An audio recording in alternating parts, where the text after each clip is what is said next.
Oh, look at that. It's Eminem. We haven't opened up a show with Eminem just yet. We haven't. You gotta love your Eminem. You do. What's up, everybody? Welcome to a brand new episode of Granny's Peach Tea. We are at episode 34 now. 34? We've been at this a while. Man. Been at it a little while now. It's been about 3/4 of a year at this point. That's crazy. But, yeah, no, we're having a great time. We're doing it. But, yeah, I mean, if you can hear the music that we got here, we got Eminem's Venom, because that's the movie we're talking about tonight. Because we know there's a sequel drops tomorrow. So we figured, what a perfect time to talk about Venom. So thanks for joining us, whether it's on the Facebook stream, if you're joining us on Twitter, joining us on Instagram, if you're joining us on the audio-only version, wherever you have found that, Spotify or Apple or iTunes and stuff like that. Always appreciate it. If you're joining us on YouTube, thanks a lot. What's up, everybody? Yeah, so that's it. We got our movie tonight, and we got a bunch of shows to talk about as per usual. And even we got a quick comment in here, and never fails. Thanks, Al. Thanks, Al. I don't know if you've seen Venom or not yet, but we're about to talk about it. And if you haven't, we're going to spoil the hell out of it. It came out in 2018, so if you haven't seen it by now.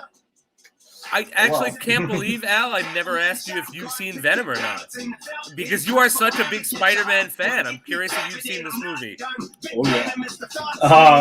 Farachi, what's up, boss, man? I know Farachi's a big Spider-Man guy, too, and I know he has some feelings about Venom. So, Farachi, you should come on. If you want to jump in at the Venom portion, you're more than welcome to jump in, because we got a lot to talk about with that. We do. Oh, boy, we do. Yeah, we sure do. So Tony will be joining us for the Venom portion too. So who knows? We might have a whole panel by the end of the show. We'll see where it goes. But yeah, we'll see what's going on. Jason, what's going on, man? You had a big a trip and everything like that. So what's going on? Yeah, no, everything's good, man. I'm back at work, so I got to admit I'm a bit behind in my unhassle in the Hoff. I didn't get to watch the Baywatch nights this week because I'm back to work. I apologize, guys. But I promise once I get a handle on this school year, we're going to get back to unhassling the Hoff, my friends.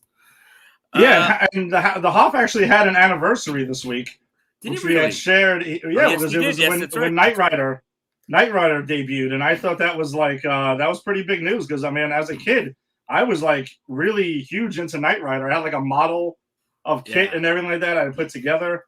And I actually helped, random quick story is, I helped Mr. The actor who did the voice of Kid and also played Mr. Feeney. Get out of here. You met this guy?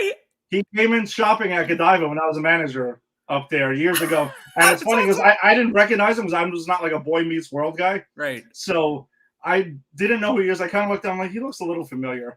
And then he started talking to one of the employees that we had. And I was like, yes. If I only had somebody named Michael that worked here, this would be perfect. I would love to have seen you just behind the counter going dan dan dan dan dan dan dan dan. Oh yeah, absolutely. I absolutely adored Knight Rider. So my Hoff love goes pretty far. Yeah, no, Knight Rider was a great show, and actually, I realized that I liked Boy Meets World because of Mr. Feeney, and I liked Mr. Feeney because there was something about his voice I found really comforting. And then I found, because I didn't realize it was Kit until I was an adult. And when I found out, I was like, that's why I love that guy so much, because he was Kit from Knight Rider. So let's see. Alex has got some. I'll probably watch a little after the sequel comes out. You're going to watch the original after the sequel. Like interesting choice. Eddie, knowing the movie we watched today and knowing how much Woody Harrelson is in the sequel, I almost did the same. I would have done the same thing if you didn't make me watch this movie. Oh, I'm not taking blame for this one. You have been warned for some time, my friend. You're right. Fair enough. And look, I've made us watch. Blame the other guy. I have made us watch my fair of movies that everyone hated, so I'm taking it. I get it. I'm just saying I was trying to avoid this one. Perhaps I know this is his thing. He loves to drop hungry and food. I want frozen tater tots. Actual chocolate line from the movie. Oh, there's some gems there in this movie. Trust me, there were some serious gems in there. You got a little bit of a level with that. Oh man, I can't wait to talk about some of them. Yeah. But before we do get to our movie of the week, we got some shows to chat about. So let's start it off as always with CW. So we got Stargirl. We're gonna talk about the episode from last night, which was episode 8, and last week's that was episode 7. So I would say that we got some pretty good progress on the overall story for the last 2 weeks. In episode 7, last week's episode, Wildcat is dealing with like a lot of hardships with Brainwave and that whole deal, and it really focuses pretty deeply on that. Her like PTSD from kind of killing Brainwave, which I really enjoy because again, that was something that was big for this character. If you guys, whoever remembers watching the first season, like there was this moment where Our Man was dead set on killing Solomon Grundy, and she says, "No, killing is wrong in the eyes of God." And then she's the one who winds up killing Brainwave, and Our Man can't go through with it with Solomon Grundy, and that they actually reference that in this episode. So I'm really glad they brought this back in and didn't forget about this. Yeah, no, that was for me. That was like the focal point of it. We'll talk more about it when we talk about episode 8. But in episode 7, this creepy kid, this creepy little blonde kid who's walking around like the Eclipso kid. Yeah, exactly. But at that point, we weren't. I mean, did you know it was him immediately, or did you kind of yes, no, it was confirmed because it's the same kid that they showed in the flashback of like the first or second episode. Yes. Steals Dr. McNider's daughter. So I recognized that kid. So I was like, that's how I knew it was Eclipso.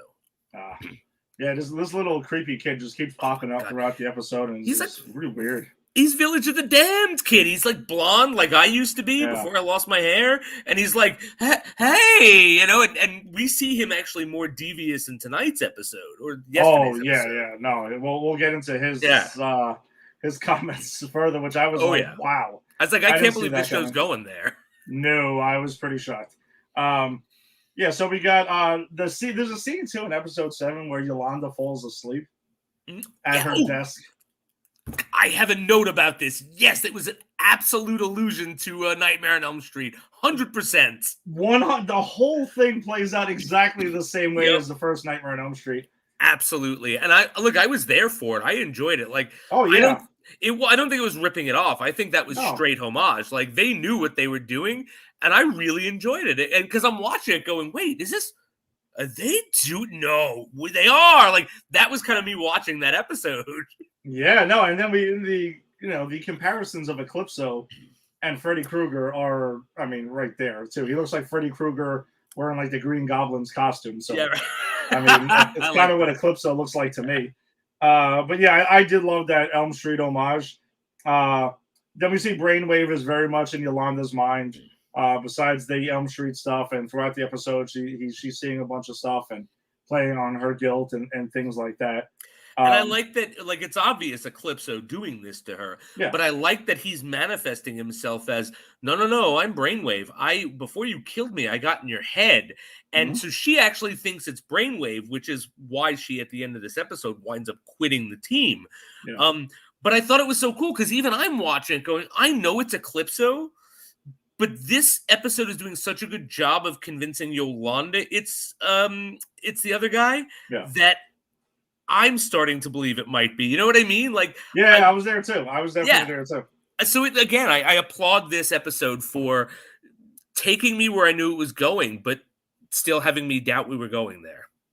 Yeah, no, I fully agree. I actually had to wonder where we were at too with this. And then pretty much, Yolanda ends up confessing after all of this to the JSA, about her murder of Brainwave, which I guess was something they never really fully addressed. And she went ahead and she kind of came clean about it. And at the end of the episode, she ends up kind of like hanging up her Wildcat gear. Right, because Our Man forgives her because he understands. But, excuse me, I forget her name. Beth, is her real name is Beth? Beth doesn't not forgive her, but doesn't forgive her. She's questioning. And that makes Yolanda realize, no, I shouldn't have done this, and she bails. And I think it also goes into, again, the whole theme of this season of family, and families telling the truth, and families accepting each other, and families lying. And, Yolanda has this thing where her family does not accept her because she had that, that sex tape that got leaked, and now her JSA family doesn't accept her. So again, I love this show because it's working on so many levels thematically that you almost don't notice it. Yeah, and they do weave in a lot of things that are there, and I mean everything seems to have a payoff too. I mean, the one thing I'm still waiting for, and we don't get it in episode 8 either, is what is up with Starman still. Like, we saw he's still around, and he kind of like he was heading towards Blue Valley, and then that still hasn't paid off. Knowing from what we've seen, though, I'm sure he'll show up at just the right time, and I'm very curious to see where that goes. Yeah, I know when I watched season 1, I had moments where like this hasn't paid off, that hasn't paid off, but by the end of the season, I was like, they paid everything off they needed to. So this show I have trust in this show that it will pay off what it's going to pay off, what it promises to pay off. Yeah, so that brings us to last night's episode 8. So you haven't seen episode 8 yet. It did drop last night. Spoiler warning. It is, it's a fairly new thing. We'll throw it up on the bottom. Yeah. So if you haven't seen episode 8, come check us out another time, or just kind of skip this part yet. For episode 8, something I know, Jason, you were really excited about. They finally confirmed that Rick has been taking care of Solomon Grundy in the woods. And I love that. I love that, like, we actually get Solomon Grundy is there hanging out with him. Rick has this great, like, monologue about this dog because his uncle's a shitheel. Like, this episode starts off with the teacher, by the way, and I made a note that the teacher who accused him of cheating comes to apologize and say, hey, look, I've been doing research on your behalf for colleges. You can do this, which, God, teacher really like redeeming herself there. But then his shitheel uncle comes out and is like, "Hi, you're an idiot, kid."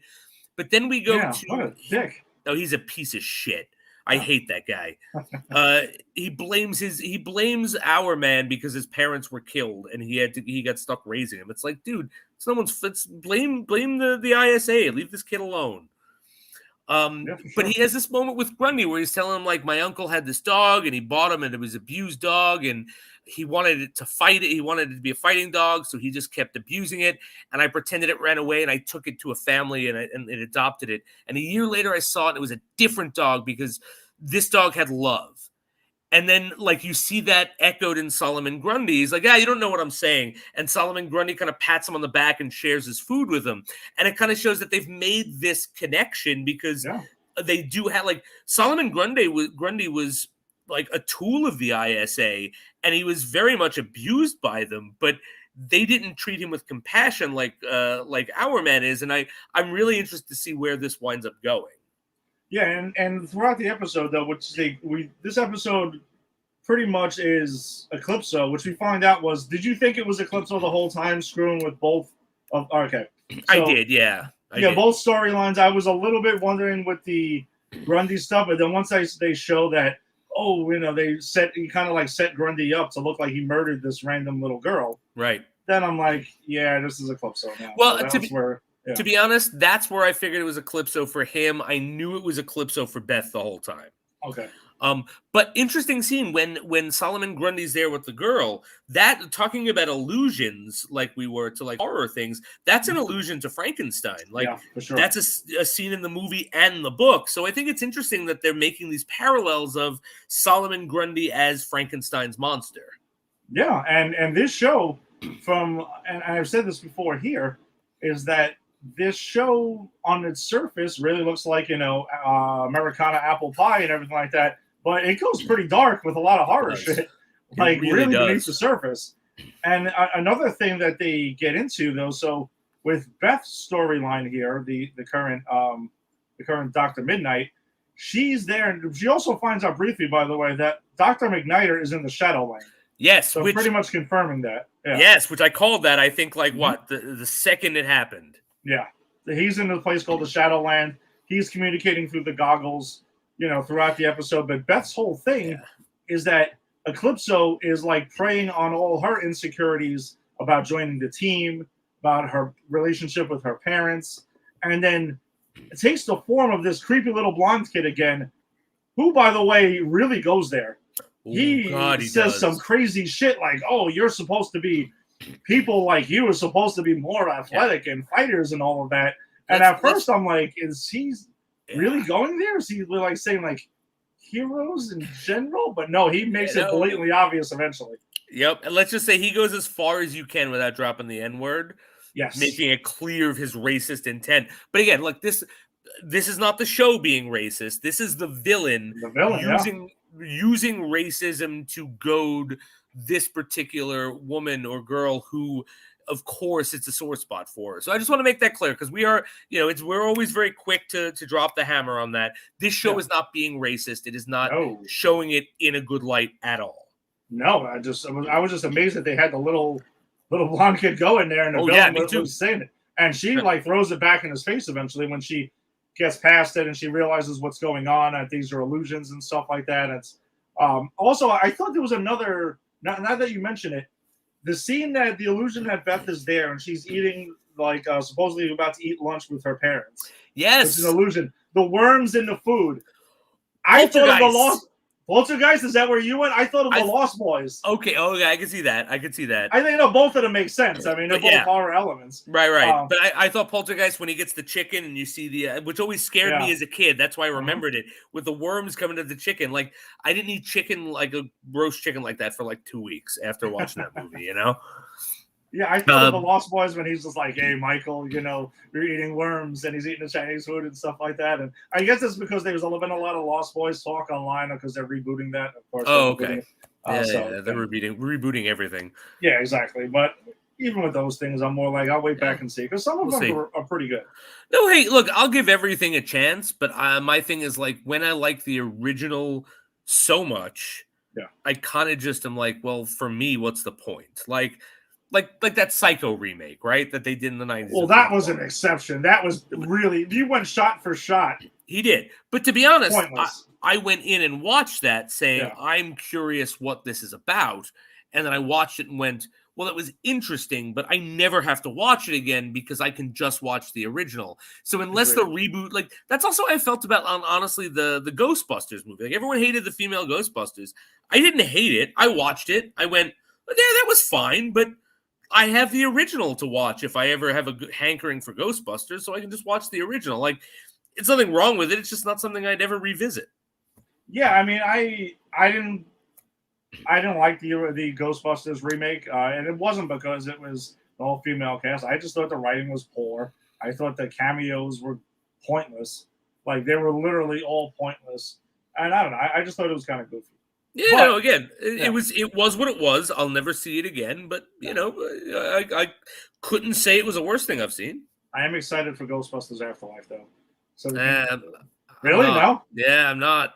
I am, because I wanted a legit Ghostbusters sequel. I don't like 2. So Afterlife kind of looks interesting, and it's Paul Rudd too. So I'm like, and it's Ivan Reitman's kid directing it. So I'm like, we'll see. It might be fun, but my thing is Ghostbusters. For me, is Ghostbusters the movie. Ghostbusters 2 is just, I saw it as a kid and I liked it as a kid because I was a dumb kid. I watched the Ghostbusters cartoon show, but I don't think that movie was ever supposed to be a property franchise with 20 sequels. So that's why I'm happy with just the first one. Yeah, and whatever. We'll see what happens with it. But whatever. There's no right or wrong here. No. Listen, you got Regal Limited or something like that. You can go to a movie theater and go see whatever the hell you want. That's a very good point. That's a very good point. Like a movie we're going to go see tomorrow, but whatever. We're not going to movie. Well, let's get back into Stargirl, because I don't want to. I'm chomping at the bit. I'm chomping at the bit to get to this at the end. Yes. Yeah, so after a little racist kid named Bruce goes in and has his Dr. McNair thing, it was just weird, man. I'm sorry. I was laughing, and part of me, and a part of me was cringing. But Eclipso's whole thing is that he wants to dismantle the JSA little by little, because he's having Rick pretty much turn on Grundy, because an illusion that's there, because he thinks Rick goes after him and does this whole Hour Man thing and chases what he thinks is Grundy down, and ends up beating a crap out of his uncle over there, and beats him senseless, and he gets arrested for it because he thinks it's Grundy. And Beth pretty much ends up Eclipso wants her to admit that she's not really part of the JSA. She wasn't really chosen. Yeah, she stole it. She stole it. Yeah, and she flips it around. She's like, you know something? Nah, I chose me to be the new Dr. Midnight. I chose that. And she says a whole bunch of other stuff. And her last line to him was like, "You want to know some men? And I'm proud to be black too." I'm like, "You tell him, you tell him, Beth." Boom, smack Kruger away. I mean, that's Green right. Goblin. I mean, Eclipso. I mean, the Wishmaster. Wishmaster. Yeah, whatever. Tell all of them to get lost. And then pretty much at the end of the episode, we find out Beth finds her self-confidence, and Grundy sees Rick being taken away in a cop car. And he just looks away really sad, and he's like, "Friend," and he says a word there, and you feel sad for Solomon Grundy, which I was like, wow, I did not think we were ever going to have to say something like that. Right, but again, this show is really, again, it's very nuanced, and it really handles Grundy in such a very cool way, because like, again, he's an animal, right? He's a zombie. He's not whoever he was before he became Solomon Grundy is God. He's just an animal, and to treat him with kindness is to get kindness in return. And again, I think that's part of what this show is talking about. You get what you give. It's I really, really finessed look at Solomon Grundy, in my opinion. Yeah. So we'll see where that goes as season 2 moves along next week. But our other CW show that's chugging along right now is Supergirl. Chugging is right.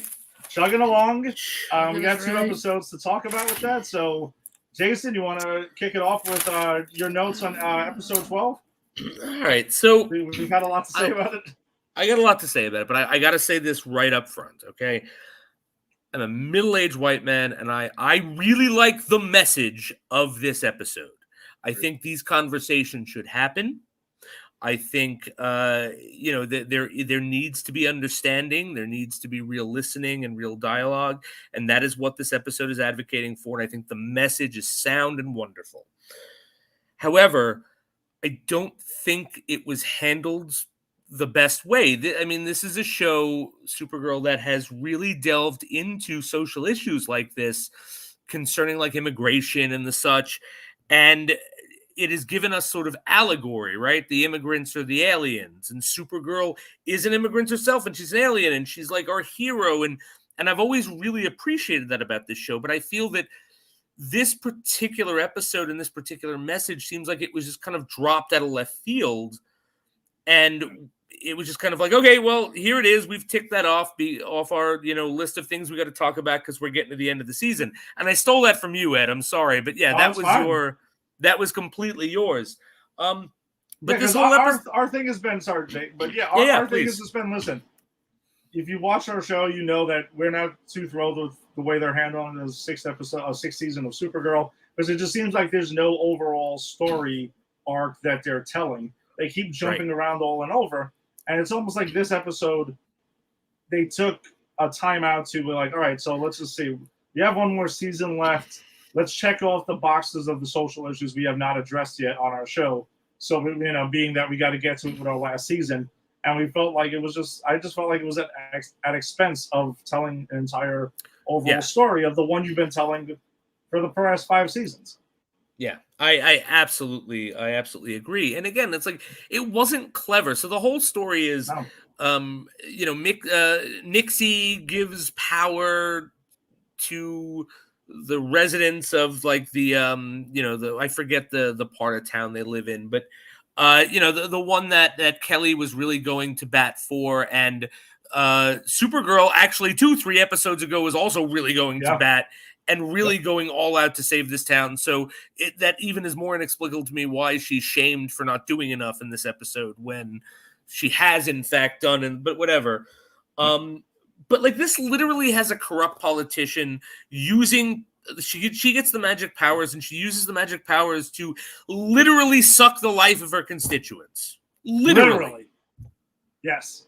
And it's not like, figuratively. Not figuratively. Literally. And it's like, I get it. Our politicians on both sides of the fence, in my opinion, are sucking us dry as human beings. But like, if you're going to do this in Supergirl, give me some allegory. Give me some illusion. Like, make it. Don't just say, yes, politicians are sucking us dry. It just seemed too ham-fisted, too like they're beating us over the head with it. You know what I mean? They did, and well, you go through the notes, because there was some pretty interesting things for the overall Arrowverse, CW verse, whatever you want to call it. Right. That did happen in this. They were a pretty big deal was mixed into here, including Diggle. Yes. Yeah, I mean, because we get Diggle. And my note, Diggle digs it up because he just shows up and he's like, hey, because Kelly calls James. So this whole episode revolves around Kelly Olsen trying to save the people of the community that she was helping a couple of episodes ago as, a psychologist and a social worker. And she calls James, her brother, James Olsen, Jimmy Olsen, who was in the show previously. And she's like, look, I don't know how you did it, but I don't know what to do. And then Diggle shows up like, yo, James sent me. I'm here to help you. Which I like that. And this episode kind of does confirm, like, the Green Lantern thing, right? He kind of addresses it twice, and yeah, not so subtly both times, which I was through the roof about that. That was the too. one thing while I'm watching it, I'm like, finally. He mentions it in a sense of when he's like, yeah, I was offered a thing to be another kind of hero. Yeah. We're talking pretty much a space cop, okay? But it would have meant me leaving my family behind. And it feels like at the end of and he also mentions, because she's like, oh, Kelly, the way she says it, so I thought was funny. She's like, oh, Diggle from Star City. Like, we're spelling it out for you if you did not watch Arrow, whatever. And he was like, yeah. And then he goes into that whole thing. And at the end of the episode, when he leaves, because it is kind of weird how he's there, talks to her, has this whole thing, isn't involved in the big fight at the end. Nope. Then just happens to be there waiting to talk to her again at the end. And it's like, it was, he also says not from Star City anymore, but these days from Metropolis. Yep. Following up on that. And then is like, oh, yeah, well, I got others. Was it something about like other cities? But he says, yeah, other stars and moons or like planets that need my help or something like that. And then he leaves. I'm like, this dude is going to be Green Lantern. It's happening. And look, I'm all in. I'm in for it. I love this guy who plays Diggle. I love the idea of just, and I've said this before, just jumping to the Jon Stewart Green Lantern, because I think that's kind of like my Green Lantern, because I cut my teeth with DC when it came to those animated shows on the WB, like that came after and Batman the Animated Series, but were in the same style. And so that was my Green Lantern, and that was Jon Stewart. So I'm all for this happening. Did you also catch who he quoted also? Let me see if I write this. Remind me, and I'll tell you if I caught it. Dig literally quotes Jefferson Pierce. Yes, I did. I actually did write that down.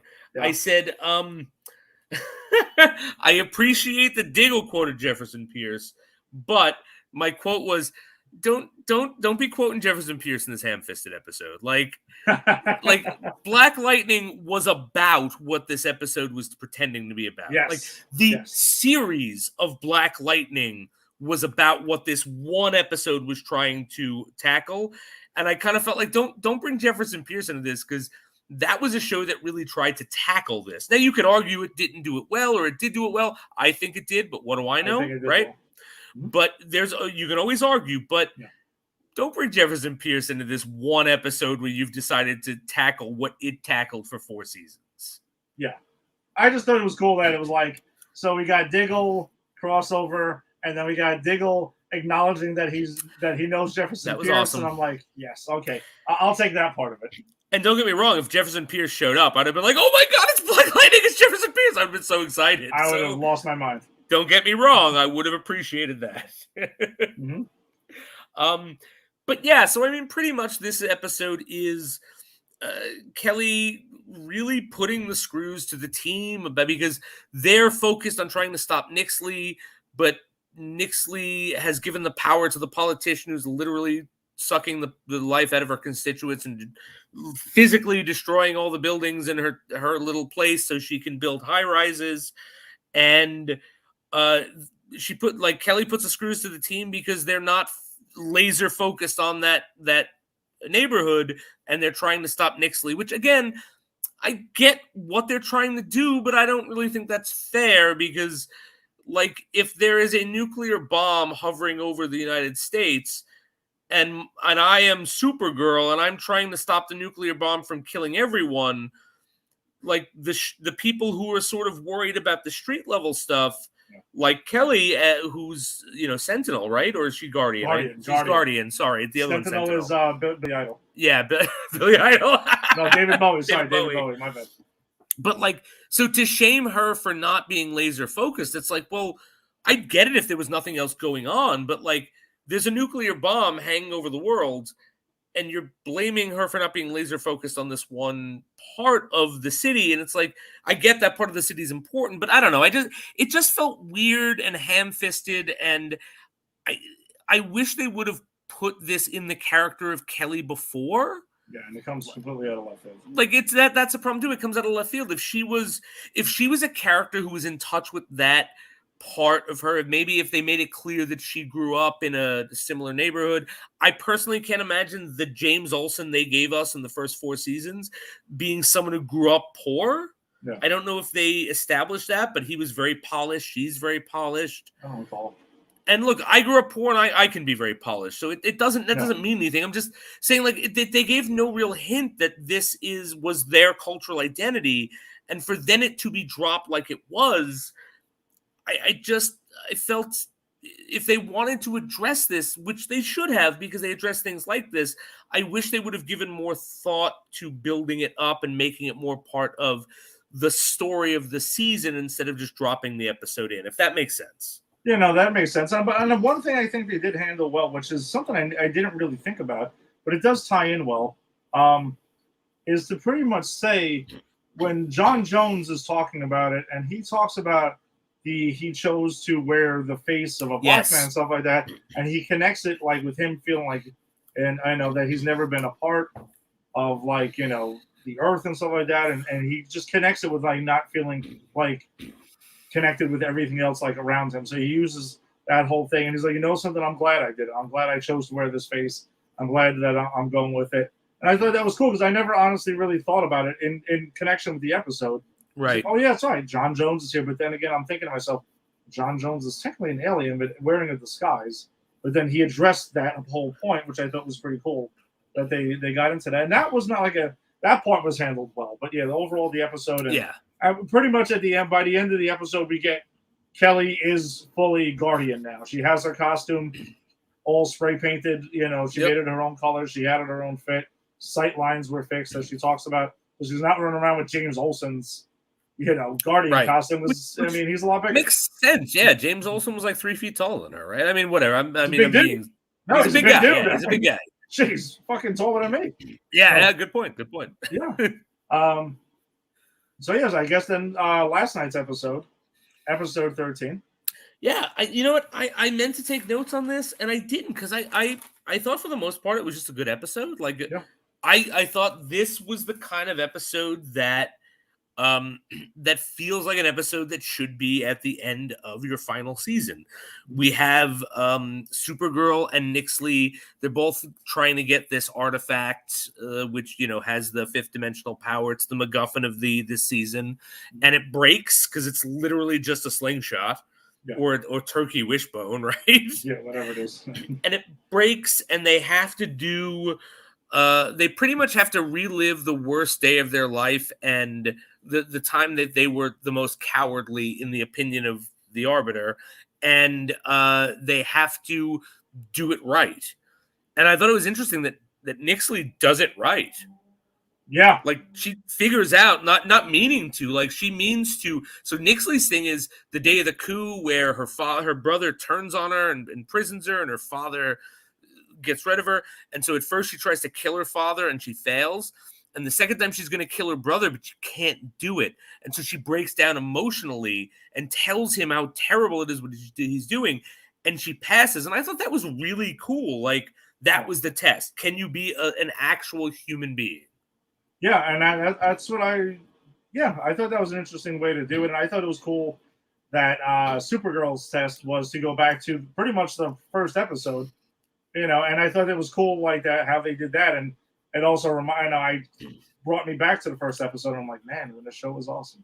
Yeah, no, that was a great first episode. And actually, this episode reminds me that Supergirl is completely driven by the fact that she feels guilty that she only decided to start saving people when her sister was in peril. Yeah. Like, that's made clear in this episode. So there's some really good character stuff in this episode too. Mm-hmm.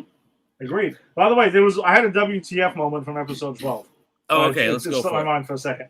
So there was a scene where it was John Jones and David Bowie are walking in, and they're about to just walk into this like building that's been busted up. Supergirl comes flying in from the top. Yeah. They're in a hallway. Did she just burst through the whole like building, like 10 floors of it, and just show up? She just appears, and I'm like, wait, what just happened? This is why I say that this show made me realize this would be a nightmare world if superheroes really existed. And that was before I saw The Boys. Yeah. And it was an episode of Supergirl where she had a panic attack in an elevator in Catco Industries and just flew through the elevator. And I'm like, you literally just destroyed the elevator and the roof. You might have hurt people. You may have killed people. Like, and you don't give a fuck. Yep. And they say Homeland is bad. Right, exactly. I am not there, and all jokes aside, then I'm not comparing Homeland and Supergirl. No. We'll get into The Boys when we get into The Boys. Yeah. But look. Let's just say that Homelander is evil, and Supergirl is very optimistic and a bit naive. Yes, which is fine. That's the character. That is the character. What else did I like about this episode? Oh, Martian Manhunter trying to reason with the dragon. That's my favorite part of the episode. Martian Manhunter. So they all get everyone who's around Supergirl or Nixley at the time of when it was the thing was broken. Whenever they fail a challenge, they get like cosmic energy and they get some powers and they get like braver. And I really liked what they did with braver. So like, the Martian Manhunter became braver enough to share his emotions and not like always. And so his whole thing is like, I'm really proud of you girls. You girls have really grown up into wonderful people. And like, Brady, you're always helping. And I really appreciate that. And then he at one point tries to reason with a dragon. Like, I know you're mad, but let's talk about this. And I actually thought that was really funny. That was the effects of everyone on the Super Friends was pretty funny. I thought that was actually my favorite part of the episode. So. Mine too. So I think this is actually probably my favorite episode of Supergirl this season. Yeah, no, I would say it's definitely up there because I mean it has been a slog as we've documented before. So it's been bad, and this was fun, and this furthered the story, and I wasn't left at any moment going, what are we? This is the last season, right? What are we doing? Yeah. So. No. A freaking plus for me. All right, so let's get on to let's jump over to the MCU briefly. Let's talk about last week's What If. What if Thor was an only child? This episode, I'm gonna say something. It was a lot of fun. It was completely different, especially with all the twisted, screwed up stories we've been getting from What If leading up into this. This one I thought was a ton of fun. It made me laugh a lot. Darcy getting married to Howard the Duck, because we got quite a bit Howard the Duck in this. We do get a lot of Howard the Duck. That was one of my favorite things. Seeing like pretty much what happens is the gist of it is if Odin didn't go ahead and adopt Loki and save him, take him from the Frost Giants, kind of just like brought him somewhere else, and he stayed in the Jotunheim and everything, and Thor didn't really learn to be a hero. He was going to continue being kind of like a pompous meathead, kind of like asshole. And he ends up taking parties, like college rager parties, to different planets with no consequences and pretty much destroys them. Not by, like, that's his intention, but, like, he just wrecks shop. And in the beginning of the episode, Odin kind of goes into his sleep. Thor doesn't really care, because he's kind of like a brat and everything like that at that point. Frigga seemed like she didn't really care too much either. So I thought that was a little bit weird. That was strange. Yeah, that was a little strange. So she goes off to like pretty much hang out with her friends. And Thor goes to friggin' Earth to throw a rager. And he brings his buddies and everything like that, and there's all this crazy crap. And then eventually Loki shows up as a frost giant with his frost giant friends, and that was fun. That was actually fun. And they were like, hey, you're my brother from another mother, and all this other stuff. I thought that was actually really funny. And he has a very different kind of relationship with Jane. Yes, he does. They kind of hook up, right? Yeah, no, they do. I mean, it's very different. But then Shield gets involved, and they're kind of like, all right, we got to stop this shit. And we find that Nick Fury kind of gets like knocked out. And By Korg, right? That's his name, Korg? Yeah. By Korg, because it's not just like his friends. We see the Guardians are there. Members of the Guardians are at this rager. We see all different types of alien races from the MCU scattered throughout. They're all there, like Nakamura. Nebula. Nebula's there. She's having a grand old time. Korg is there. Meek is there. Everyone's just kind of there, just raging, and they're raging in Vegas too. And so they're just like, hey, we're destroying shit. Like, and this dude from Ragnarok, I thought was actually pretty damn funny. Oh, that actually was funny. Yes, the guy. Yeah, I forget his name, but the guy who brings Ragnarok down. Like, yeah, he puts his arm around the Statue of Liberty, and he's like, sign a sweet talker. And that was like funny. That was. I thought that was really funny. But yeah, and Captain Marvel is essentially, Agent who stepped in for Colby Smulders. Maria Hill. Hill. Her name? Yeah, Maria Hill. She's the acting director, and she picks up the beeper and calls Captain Marvel to like, listen, we need. This is the emergency, the Earth-ending emergency now. Yeah, that the Captain Rager. Marvel gets called in for, and Captain Marvel and Thor go at it, and it's a pretty crazy battle that goes all along the damn Earth. And I love that Thor is like party pooper. Yeah, I thought that was great, and that was like the most evil thing that he could say at that time, which I thought was really funny. And I think one of the funniest things in the episode was when he finds out that Frigga is coming because she gets word of it. That is fun, yeah. Guys, that is fun. My mother's coming. You don't understand. My mother's coming. Can you help me clean up the planet? Let me clean up Earth. I thought that was pretty damn funny. So what did you think of the episode? Here's the thing. I thought it was funny. I thought it was fun. I didn't like it. Okay. That's fair. And here's why. Again, this is a big thing, and this is going to come into play when we talk about Venom 2. I have one big rule, is that if you set up the logic in something I'm watching, you have to abide by it, right? And I get that what if is tricky to set up logic, but I really need to know. And again, now I sound like I'm one of those guys like, oh, well, this is so ridiculous. Again, I found this episode fun, whatever, but here are my issues with it. Why does Loki not being Thor's brother mean that Thanos isn't trying to collect the Infinity Stones?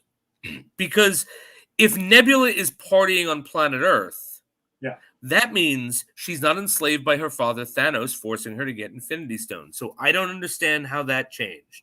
Why are the Guardians of the Galaxy there partying? How did Thor, being a party guy, affect? Like, do you see what I'm saying? Like, I understand. I get it. There are things about this episode where I feel they went, oh, this is a comedy episode. It's a fun episode. It doesn't matter if it makes sense.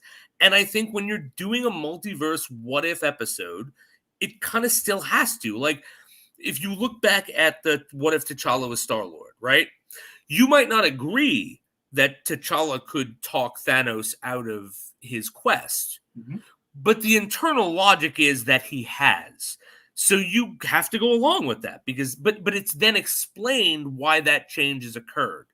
This does not explain why these changes have occurred. And to be honest, I'm not even sure if Thor was a threat because, according to some people, no one actually died on his Ragers when the planets were fine. So I found this episode to kind of be confused in what it was trying to do. I think it was just trying to be fun and funny, and it is. But it's just, again, I just had problems with the internal logic. I have no arguments with any of that. I mean, I could definitely see where that goes, and I just had fun with it. I agree with you on all your points because they are all 100% fact. I wondered at one point where were the rest of the Avengers or anything like that. Why did they try to stop him? Right. So, whatever. Again, I let it go, and I was all right. We got a fun one for the time being because, again, we know the fucked up stuff is coming. And boy, did we get it. Oh, did we get it again for today's episode. So, We went from my least favorite episode of the season to my favorite. Yeah, so the one that dropped earlier today, and we will put up the spoiler warning again, because it did drop today. So if you haven't seen today's What If, come back and check us out later. Is simply What If Ultron won. Now, one thing I really liked about this is it was a bit more along the tone and the lines of the comic of Age of Ultron.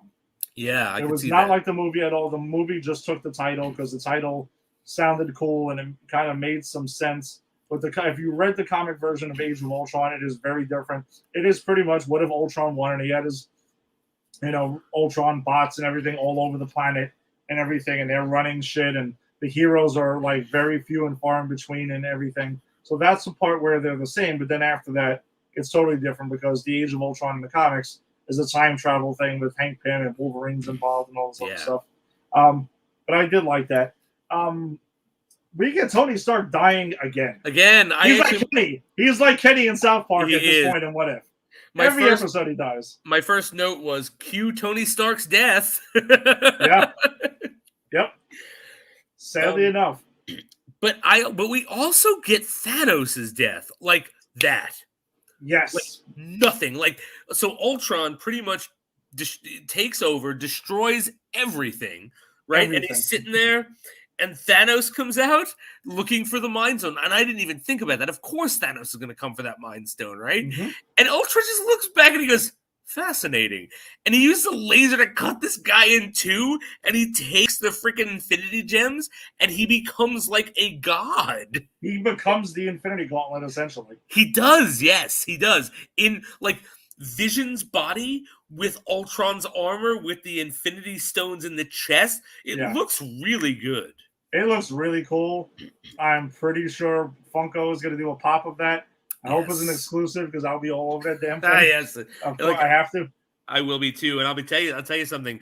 I'm going to pre-order the Marvel Legends that I collect because they have a series with these characters from the What If, and the buildable figure is the Watcher, and I want the Watcher so badly.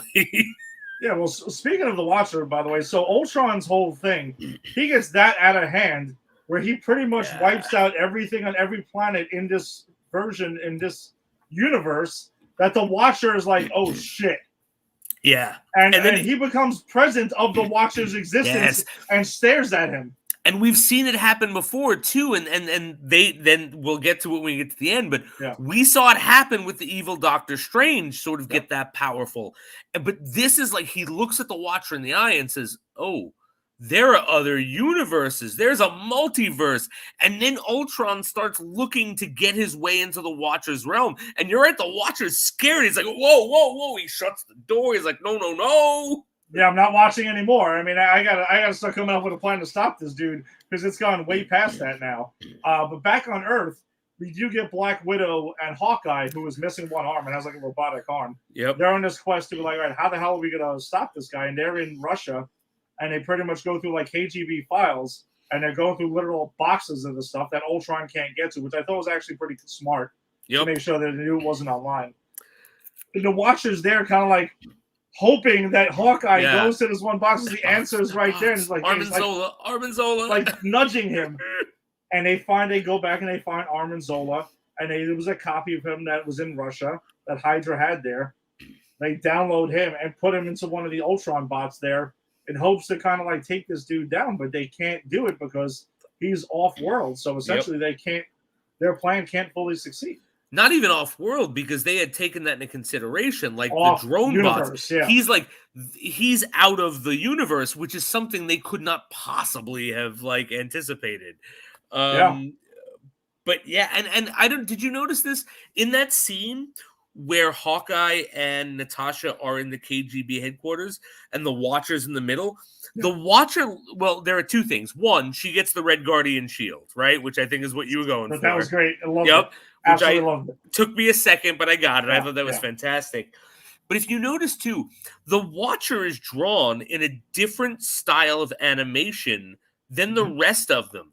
And I only noticed it when you saw the Watcher behind Hawkeye and Black Widow, because I'm like, wow, they look so much different than him. And I'm like, wait, that must be purposeful because he is out of place. So I just want to give kudos to this episode that it was even visually giving us that cue.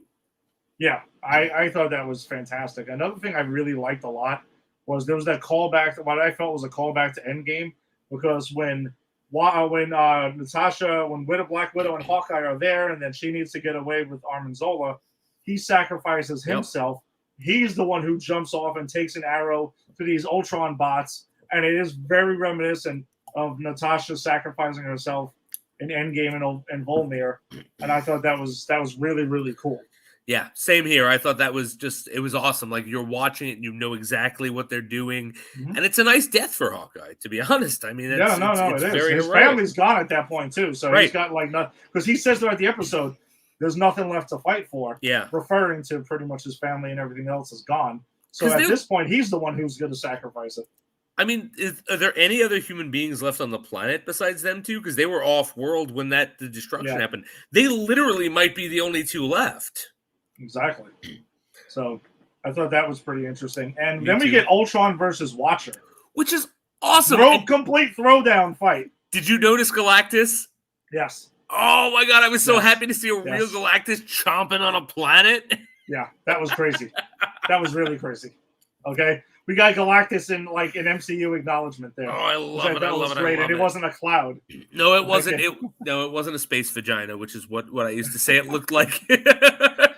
But at the end, Ultron essentially like wins, and the Watcher has no choice but to go ahead and find someone else. And then we find out that Supreme Doctor Strange is there, and they have a little conversation, and there looks like we're gonna have a team up to try to, because there's gonna be another part to this. This wasn't the end of this. There's another one. Yeah, this would be the first. Well, not really. Well, yeah, technically, this is the first one to acknowledge other episodes. Yes, in its existence outside of just the Watcher character. Absolutely, because the Watcher is the bridge, and I think I did read somewhere that they were starting to pull these together. So I'm curious how that's going to play out. And I love the fact that they brought the Watcher into it, because I think the Watcher is a fascinating character. There is comic precedent. The Watcher has interfered. He has been brought in to conflicts before, though that son of a bitch was nowhere to be found in the Infinity Gauntlet quest. So anyone saying, where was the Watcher during Infinity War? He was watching just like he was doing in the comic book. And by the way, there's also Ultron calls him out at one point and tells him that. Yes, he does. Well, he says something about him being creepy or some shit like that while watching and just sitting back and everything like that. That I thought was actually really great too. Yeah, he says you could have been here, you could have come to the multiverse, and you decided to watch. That's creepy. Yeah, exactly. And how cool was the fight scene where every time he punched the Watcher, it changed the multiverse? Yes. Yeah, that was cool. So, like, he punches him, and then it's Wakanda. He punches him, and then it's New York. Like, and that was such a cool, like, and it was like 1, 2, 3. It was such a cool scene. Yeah, that was really great. You got anything else on this episode, or? No, man, this was just a great episode. It looked great. I can't wait to see where it's going. It's like I actually am very happy that we doubled up on What If, because I really would have hated to have just talked about one I didn't like. And so I'm glad that we ended off with me talking about one that I absolutely love. Like, when I think of what I read as a kid of What If, this is what I think of. Like, it's like just intelligent and bringing in all this other stuff, and again, the end of the world. I like the doom and gloom stuff for What If, because you're never going to get it in the regular stuff. 100% agree. So I'm curious to see. Maybe the Watcher puts together his own Avengers team. Well, Captain Carter, maybe Black Panther, Killmonger. Things like that. I thought that'd be pretty cool. That would be pretty awesome. Like, I really want to see how they're gonna, put this together. And hell, maybe even Thor, right? Maybe we're gonna get Party Thor. Screw it. He's like, hey, listen, this is how I learned how to be a hero throughout all this. So that's that. All right, we'll drop the spoiler warning quick, because this one's been out for a little. Let's talk about Titans. Titans. I will say, to tell you the truth, not my favorite episode of Titans for this season. It might be my least favorite episode. Not that it was a bad episode. It's not like I didn't. I thought it was bad. I just thought the other episodes have been better, because I think it addressed where Raven has been. We got to see Themyscira finally. We got to see, where Wonder Girl, spoiler, whatever. Wonder Girl's back now. It was pretty much how we're getting her resurrection now. and we get some more of Hank, because they pretty much go to an after, like a, I don't know what you want to call it, between afterlife. Yeah, it's kind of like a limbo. It's like they wake up on a train, and the train is taking them to their final destination. They don't tell you what that means, but if you get off the train, you're free game, you're fair game, and so like you get hunted by like, you know, other goblins or whatever they are, whatever shit they are, like they're trying to steal your souls. What the hell? Yeah, what did they call them? I forget what they were, and I didn't write it down. Yeah, Tim Drake pretty much wakes up on the train because it's the illusion that after he got shot in the previous episode, he wakes up on his train. He runs into Donna Troy on the train, who's also dead, and then they pretty much run into Hank, who was there, and he's running a car. Which, by the way, Living on a Prayer was almost going to be our opening song tonight, but then Venom, I couldn't get that out of my head. So I was going to say that this kind of reminded me of Loki, where like yes, they're in an afterlife, and some guy who you haven't seen in a couple episodes who was sent there shows up in a car randomly. Mm-hmm. Yeah, that's a pretty good analogy. Actually. I'm not against it. I'm sure they didn't rip it off. They made these things at the same time, and I like Hank. So like, here's my synopsis of this. Every season I've watched this, there is one episode where they give you a cliffhanger, right? In the second season, it was Jason Todd being dropped from the top of the skyscraper by Deathstroke, right? Mm-hmm. And then you go into the next episode and you go, I can't wait to see where this cliffhanger goes. And then they give you a completely different story that by the end will eventually tie in, right? They do tie in. And in the second season, it was how we get Superboy and Superdog, right? Mm-hmm. And in the overall, that's great, that's cool. Except in the moment when I'm watching, I'm like, fuck you, I want to know what happens to Jason Todd. Don't show me this shit, right? And so that's how I feel about this. Like the last episode, we've been on a high. There's been lots of scarecrowing. There's been lots of Red Hooding. There's been and there's none of that here. And I get it. You know, we have other people that we have to deal with, that we have to sort of bring back into the fold. But this is that episode where we ended where the Scarecrow poisoned the water supply of Gotham and put the freaking fear toxin in, and then it's like, you got to wait 2 weeks to address that. And it's like, hopefully it's back tomorrow. Hopefully it's back tomorrow. We don't know, but that's my problem with this episode. It's just, I get what it's doing. It's not a bad episode. It's a necessary episode. It's just not what I wanted in the episode. Exactly. I mean, again, the fact that they addressed Raven, we got Donna Troy, we got that whole thing, because this is the first time we've seen them. We didn't see them at all the first 8 episodes. No, we didn't. So you knew they were coming sooner or later. Right. And that's why I say it's an important episode. It's a necessary episode. And we see a very, very different Themyscira than we do in the DCU movies or anything like that. Extremely different. Agreed. Yeah, agreed. It's way more traditional and way more like, less warrior, I think, right? Yeah, they were kind of just more like scientific in a way, if you want to say, or like something like that. Which is fine. I mean, you should change it up a little bit. You don't have to make everything carbon copies of it. But that's honestly, though, that's essentially the episode. There's not really too much deep diving to do into this. There are 2 things I want to talk about. I think Hawk has the best line of the episode when he's trying to explain to Donna what happened to Jason. And he's like, he started dressing like Deathstroke meets the Gimp. Yeah. Great line. That is true. I forgot about that for a minute. We get Hawk, a very nice, because I'm guessing we're not going to see Hawk again after this. I think he's done. I'm pretty sure they confirmed that. Yeah, but they give him a very nice ending where he meets, like, if you guys remember, whoever's listening remembers the first season, we find out about Hawk, like he got into this because of his friend Donnie, and his friend Donnie winds up getting killed in a terrible accident. That's how he meets Dawn, because her mother gets killed in that same terrible accident. Yeah. And so he meets Donnie, who's been living in this afterlife, kind of, upholding the mission. And so he gets to go and uphold the mission with Donnie. And I think that's a really nice goodbye for Hawk. Yeah. Full circle. Full circle. If he doesn't come back, I'm okay. They've given me what I need from him. And I like that character. So it's not like I'm like, he should be gone. I like Hawk a lot. Yeah. Actually. But if that's how he goes out, I'm good. Yeah. But this is the big thing, and this is the thing I wanted to discuss with you. Bruce Wayne was trying to kill himself? Yes, and I apologize because I didn't take notes on this one because I did watch it like when it dropped last Thursday. No, that's cool. I've been taking notes when I can, so I got notes on this one. Yeah, so yeah, we get Bruce Wayne was pretty much going to off himself in the beginning of the episode. It looks like he's signing off everything, like kind of like a living will. Yeah, well, there was a last will and testament. That's literally what it says. And Donna Troy saves him from it because at the end of the episode, when she's back to life, she saves him from blowing himself up, killing himself. Yeah. Now I got to admit, I don't like that.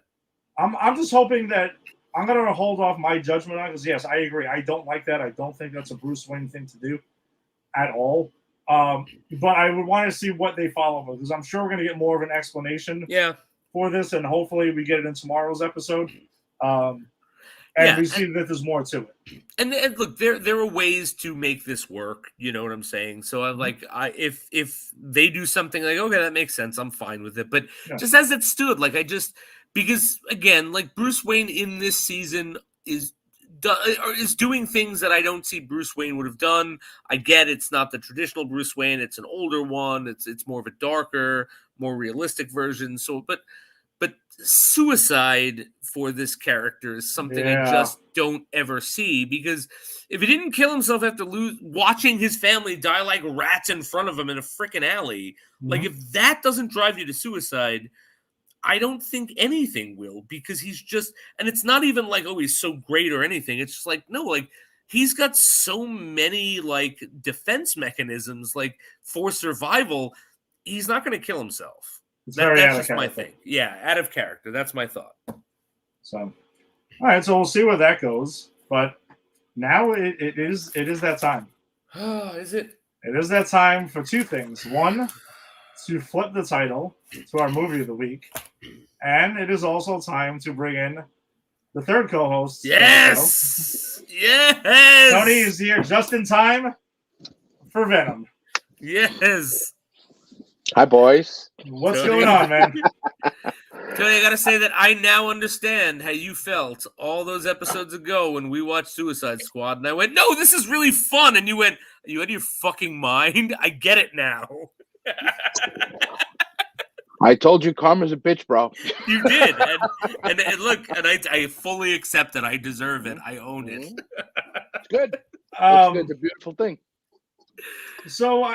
Listen, let's talk about it because we're next week. Spoilers. Next week, our show is going to be the movie we're doing is Venom: Let There Be Carnage, which drops tomorrow. Tony, you're seeing it tomorrow, also, right? I'm seeing it at 4:00. You're seeing it tomorrow night. I'll see it tomorrow at 10 in IMAX. Okay. And Jason, I'll find a way to see it. We'll be in touch because you'll know my level of it without spoiling it right away. If I'm like, hey, Jason, you want to go see it in IMAX? It's true. That's right. If you don't reach out to ask me to see it, I know I've just got to go see it quietly by myself and just suck it up. And I will see, and I admit I will see it one more time before our show next week because I always like to see it twice just to make sure I got my brain wrapped around it. But that would mean that I use my Regal Unlimited to not pay for it again, which is fair. Which is very fair because I had to pay for this fucking thing because I didn't own it because I couldn't find it. FX has been running this movie for like 3 years straight. Yes, 3 years because it's like since it came out. But of course they take it off like a week or two ago, and I didn't want to watch it with commercials because that just prolongs the agony. And then I'm like, just whatever. I'm just gonna watch it and that's it. I watched it this afternoon. I can't say why, but I'm going to thank my brother-in-law Jonathan, who often watches our show. John, thank you very much. I'll explain. You know why I'm thanking you, but I can't say it here.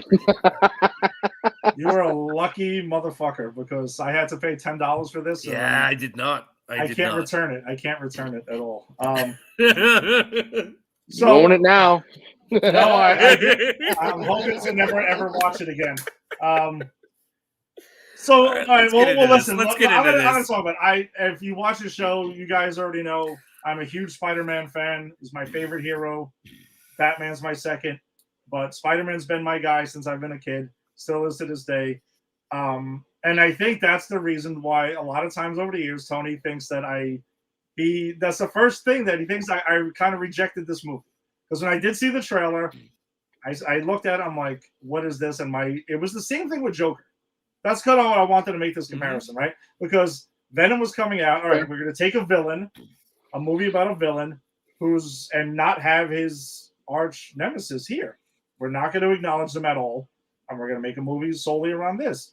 So going into both of the films, I'm telling you right now, I fully accepted that wasn't it. And I was like, all right, let me go in with a fresh slate. There's no Spider-Man. It's just about Venom, and that's it. And let's see how they handle this. And I'm rewatching it again today, and I'm like, okay, I can see where some of the inspiration is, heavily inspired by the Venom Lethal Protector storyline, where Eddie goes off and leaves New York and kind of has a truce with Spidey, and is like, all right, we're not going to, I'm going to be a good dude now, whatever, because they do team up over time. And Marvel has been hell-bent on making him an anti-hero from a villain who eats people's heads and brains for a while. We'll forget about all of that. Right. And we'll just let bygones be bygones. And to be honest, he's awesome in Maximum Carnage, right? No. I like the Venom character. He is a weird character and everything like that. But I just think that I just think the movie is dumb and a lot. It's just a dumb movie. It gets really, really weird at times. And Tony's nodding his head, so he's like, all right, I can see that. I can't deny that it gets weird. I honestly think, though, before we pass it around quick, I think they should have given you the movie that the trailers were selling. If you were going to take like a horror movie type angle, but yet you were determined to make this guy an anti-hero, they don't really do that. I don't think that's the movie we got. We got some really bizarre shit. And I just think it's not well written. I don't think it's well acted at times. I don't know. Venom looks cool. I think the symbiote, and that's another thing. Can anybody in this fucking movie say symbiote? Why are you with the symbiote shit? I know I read it on a page, and I get it. That doesn't tell you pronunciation right away. But what is with the symbiote shit? I just I kept on wanting to pound my head into the desk. I even paused it. It was like, Angie, can please say the word? Oh, symbiote. Okay, thank you. I'm gonna continue the movie now.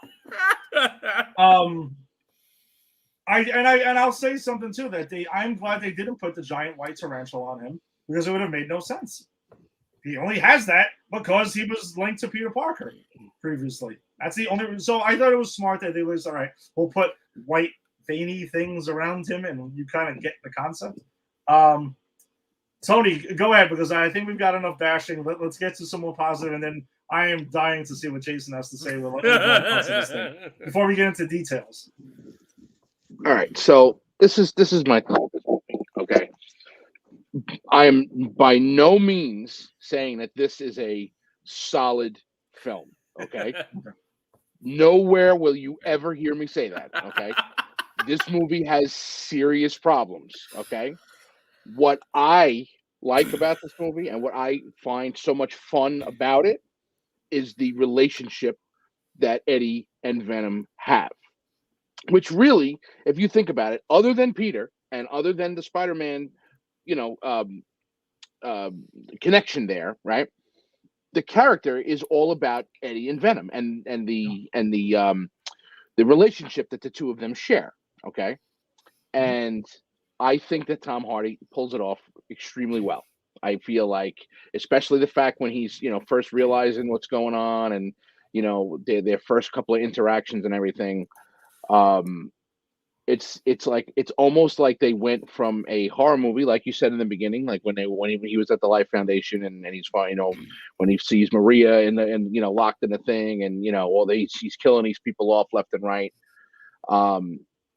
So they did seem to want to go down that road, and then at some point it becomes an action movie, which is that next whole scene where they enter the apartment, which I actually think that scene is awesome. I want to say that too. That's a cool scene. There's some cool action in this movie. There's some cool action.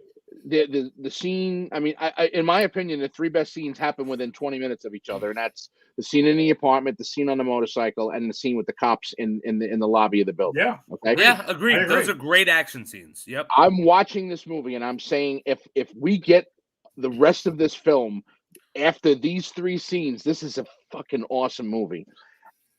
And it doesn't really deliver on that. Yeah. Going down, continuing to go down the road there, like,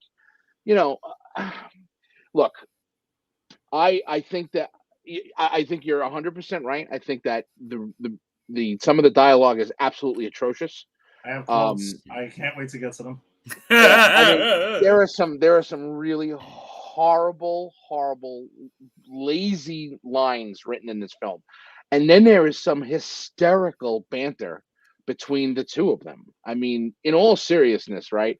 When they're, like when they're going back and forth, like it's it's comical. It really is at points. And then you get I know which one you're going to say. I'm not going to say it. I'm going to allow you to do it because I know you hate this line so much. So I'm going to let you handle that. That's your whole thing. But I appreciate it. Those three scenes that I just described are far and away the best in the movie itself. I thought that Venom looked awesome. Yes. Okay, I really do. I think that they did a phenomenal job of the look of him. I love the fact that that Tom Hardy is the voice of both, of Venom, which I think is just appropriate. Didn't know that. Yeah, and just and it just though visually it was really really well done. I liked some of the action scenes. I like some of the dialogue. I like the whole thing with he had a problem with the heights and he's in the building and he tells him to jump. The next thing he do is going in the elevator. He's calling him a pussy. Like that shit is great. Like, that's another one of my quotes though. That is one of my quotes too, but I don't like the line, but I do like the whole thing of like, well, you'll be fine, jump. And then you smash cut to the elevator. I thought that was funny. It didn't even need the pussy line. Just the smash cut to the elevator, like, yeah. I know, but I thought it was just appropriate, and so I liked the dynamic between the two. I felt that they had a good jumping off start to something else, right? Even if this movie was not very good in itself, and that I was interested to see what was going to happen with Venom and Eddie going forward. So that's what I enjoy about it. The story and the writing in this movie is terrible. It really is. It's terrible. It's one of these movies that you can watch. I can watch and just be like, okay, this is really cool. And then you get to the point where you're like, all right, I'm lost. I'm done. I can just turn the shit off from here, and that's the end of it. Like I could just turn it off at this point and I'm done. But I like, there are things that I really like about it, and there's things that I really dislike about it. But it's a movie that I can watch and laugh and enjoy the action, for at least 30 or 40 minutes and then turn it off. Jason, since this is your first time watching this movie. All right, it's my first time watching it. So first off, I need to say that I had some implicit biases in this movie, and I have to just sort of wear those out so we can be clear about where I am in this movie. So I hated this movie before I saw it. I wanted to hate this movie before I was accused of that too. And no, but I'm being honest, I did. And here's why.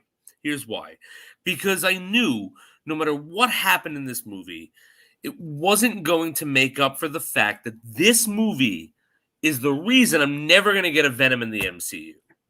All right? Which means I'm never going to get a real Venom because the Venom in the Tobey Maguire movie sucked too, right? Yeah. I actually think this Venom is better than fucking Tobey Venom. And I do want to talk about which Eddie... any question. Yeah. I agree with you 100%. Agree. I do want to talk about which Eddie Brock is the biggest loser. We'll get to that because they're both pretty much big losers. But my point is that I hated this movie before I saw it because of what I wanted to see in the MCU that I never would. So I shed that last night when I watched it. I texted you guys about halfway through saying, you know what? This movie's fine. I don't hate this movie. And at the end of this movie, I still don't hate this movie. I think it's fine. It has a lot of problems. I have a lot of, again, my thing is you set up internal issues, you set up an internal logic to your universe, and then you have to abide by it. And I don't think this movie does, right? So just for instance, in the first 5 seconds of the movie, we have 5 or 4 symbiotes that have been taken off world. And I would have liked to have seen more of how they got that, but you know what? I'm not directing the movie. I'm not going to say what I want to see. But we then get one symbiote gets away, and the other 3 are incarcerated. But you find out, no, they were all sent here as to scout so they can take over the planet. which means Venom was sent here specifically for this point. Can anyone explain to me why Venom just decides to fight against his own people to save the planet Earth?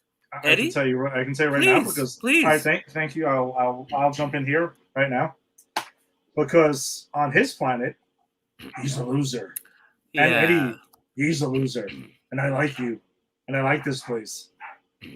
Yeah, that's it. That's my point. Like, here's the thing: if I become the symbiote of a really cool person, and Eddie Brock is not that. Eddie Brock's a fucking loser in this movie. Yes. As Venom tells him. But if I become a symbiote of the coolest person in another world, I'm still not going to sell my own people out. I'm still going to go, you know what? Let's destroy my home planet. Like, that just... I'm not saying that he wouldn't make that decision. I'm saying the decision wasn't earned. And there are a lot of things in the back end of this movie because I did enjoy a lot of the first end of this movie. And Tony, to your point, those 3 action scenes you talk about are in the first end of this movie. Mm-hmm. Like, right. It was after when he first gets Venom and they're doing that motorcycle thing. That's when I texted you guys like, no, I think this is not that bad.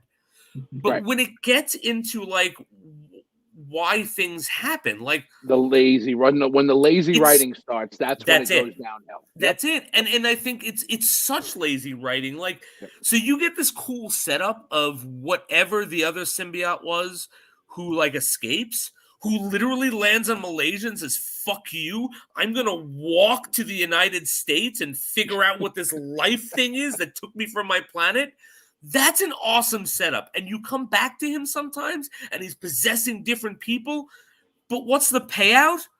Oh, you brought me here? Oh, okay. I'll be your symbiote. We can be joined together. It's like, but why? You should hate this guy. So you do. I got to get to it. I'm sorry. Since you brought it up, I have to get to it because it's one of my WTF moments of this entire film. So the symbiote, or should I say how they say it in the movie, but I'll just say it regularly. The symbiote goes ahead and merges by the time it hops around a little bit, gets to the older Asian woman that's there in there. Then they skip to 6 months later, and then we cut back to her again. They've been living together and walking for 6 months.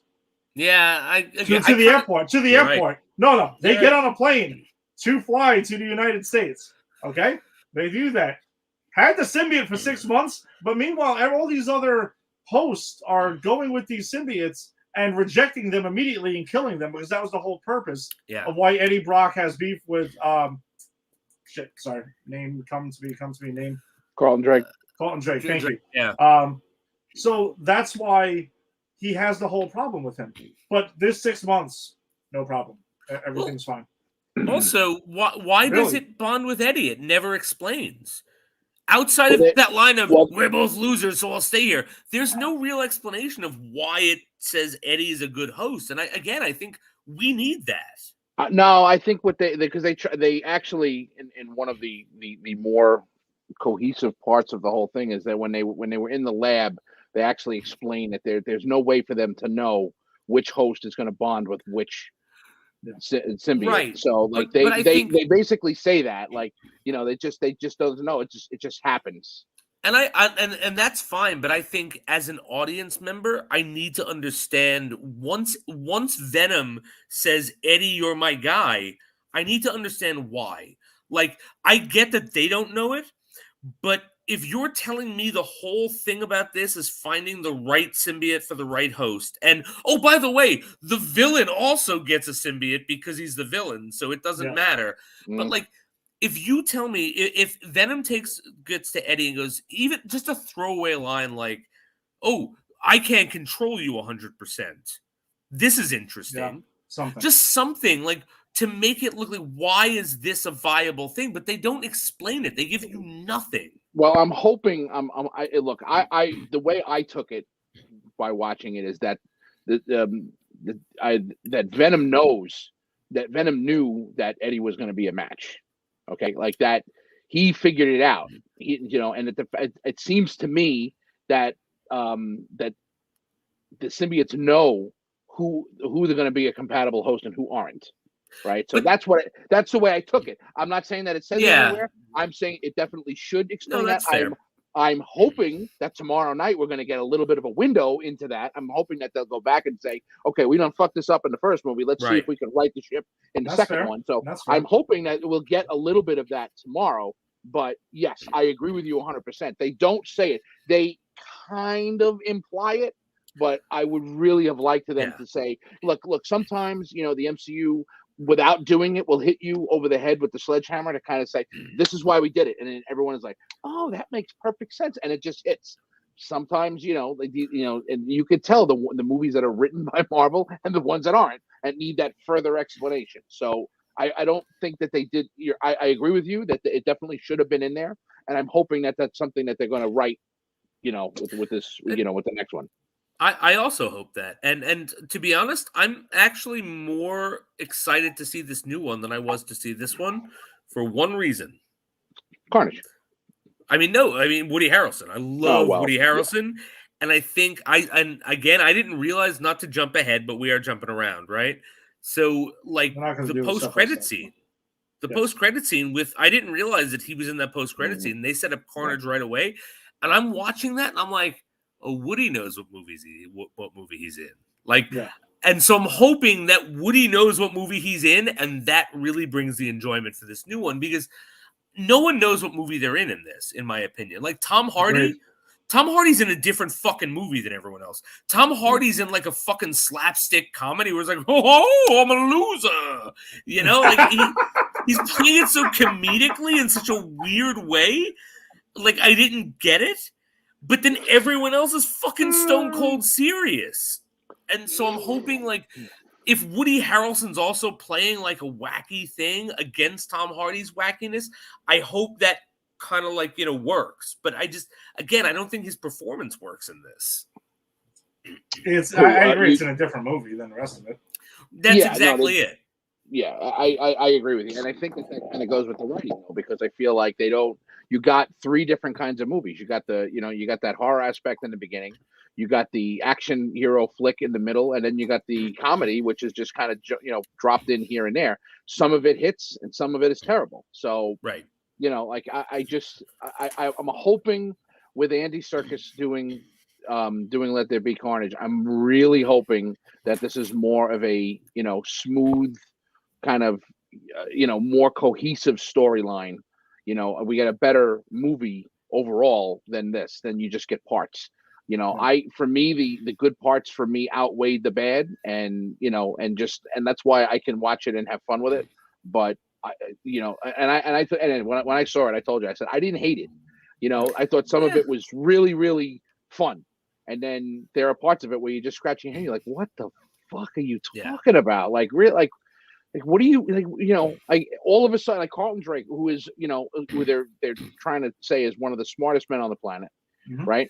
Just decides he's watching he's watching these people just croak within a few minutes of taking this thing, and he's just like, fuck it, I'm gonna try it out, I'm gonna do it. He did it, I can do it. Like, come on, that shit would never ever happen. You're right. And again, that one symbiote literally walking across the country over a year, right, that whole just to go, now I'll give you power, the person who brought me here for no reason. Like it just didn't. There are just so many things that happened that didn't make sense. Now I agree with you.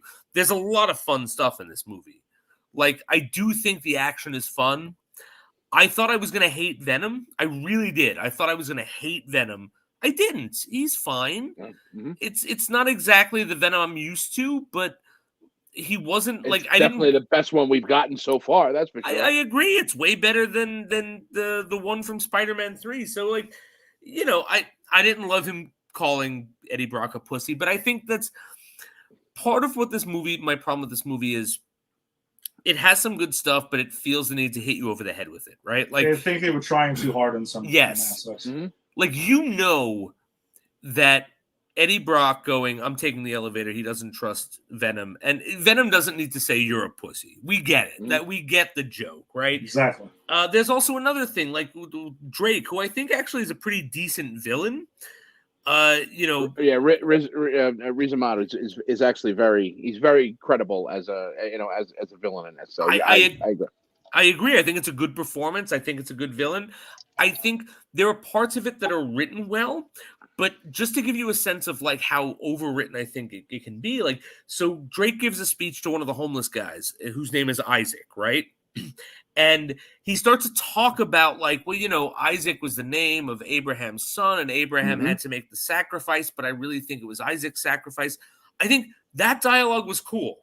And if he just went, I really think it's Isaac's sacrifice, and opened that up, and then the symbiote came out, then that would have been cool. But he then goes on for another 5 minutes about, God turned his back on him, and I will never turn my back on you because I'm God. Look at me, I'm God. Pretty much, yeah. It's just too, like, if it pulled back a bit, I think this could have been a better movie. It cheapened it. It does that. It does that in spades in different parts. Like there are scenes that were fine, and then you had to go that one extra step. For example, he comes out of the apartment building, right? And Venom is still talking to him. He has no idea where the voices are, right? And he looks in the car, and then he sees Venom's image in the window. Yeah, perfect. Now you tell him, get on the goddamn bike. Instead, no, you got to slap him up against the wall. You got to I'm sorry, I called you. Like, that was fucking stupid, because I know that they were shooting to, they were shooting for that joke later on down the road about the parasite, when they would, at the end of the movie, like, it was no need for that. Like, just cut it right there, move on, Parasite joke happens like 4 times. Yeah, and it's never funny. It never works. No. It just has to, it should have just been, you saw the image, like, fuck, that's cool. Get on a bike. That's it. Agreed. But no, Agreed. You got to have another, 45 seconds to a minute of them, like, he doesn't know it. It was just, there are scenes throughout this movie that you say, like, that was unnecessary. That was unnecessary. That was unnecessary. Like, it's just, there's the frustrating, aspects of the film. And then, again, and you can go through and you can pick out every little thing that you like. But we've talked about this on the show a million different times, right? When you have a good, solid movie, you can overlook that bullshit. Yes, you can overlook the little things where, like, oh, well, she was walking for 6 months, or she had the thing symbiote for 6 months and everything was fine. You would overlook that. If this was a gold star movie, you'd be like, yeah, I kind of had a problem with that, but everything else was so great. I would just leave it alone. Right. Yeah, but it stands out when it's not good.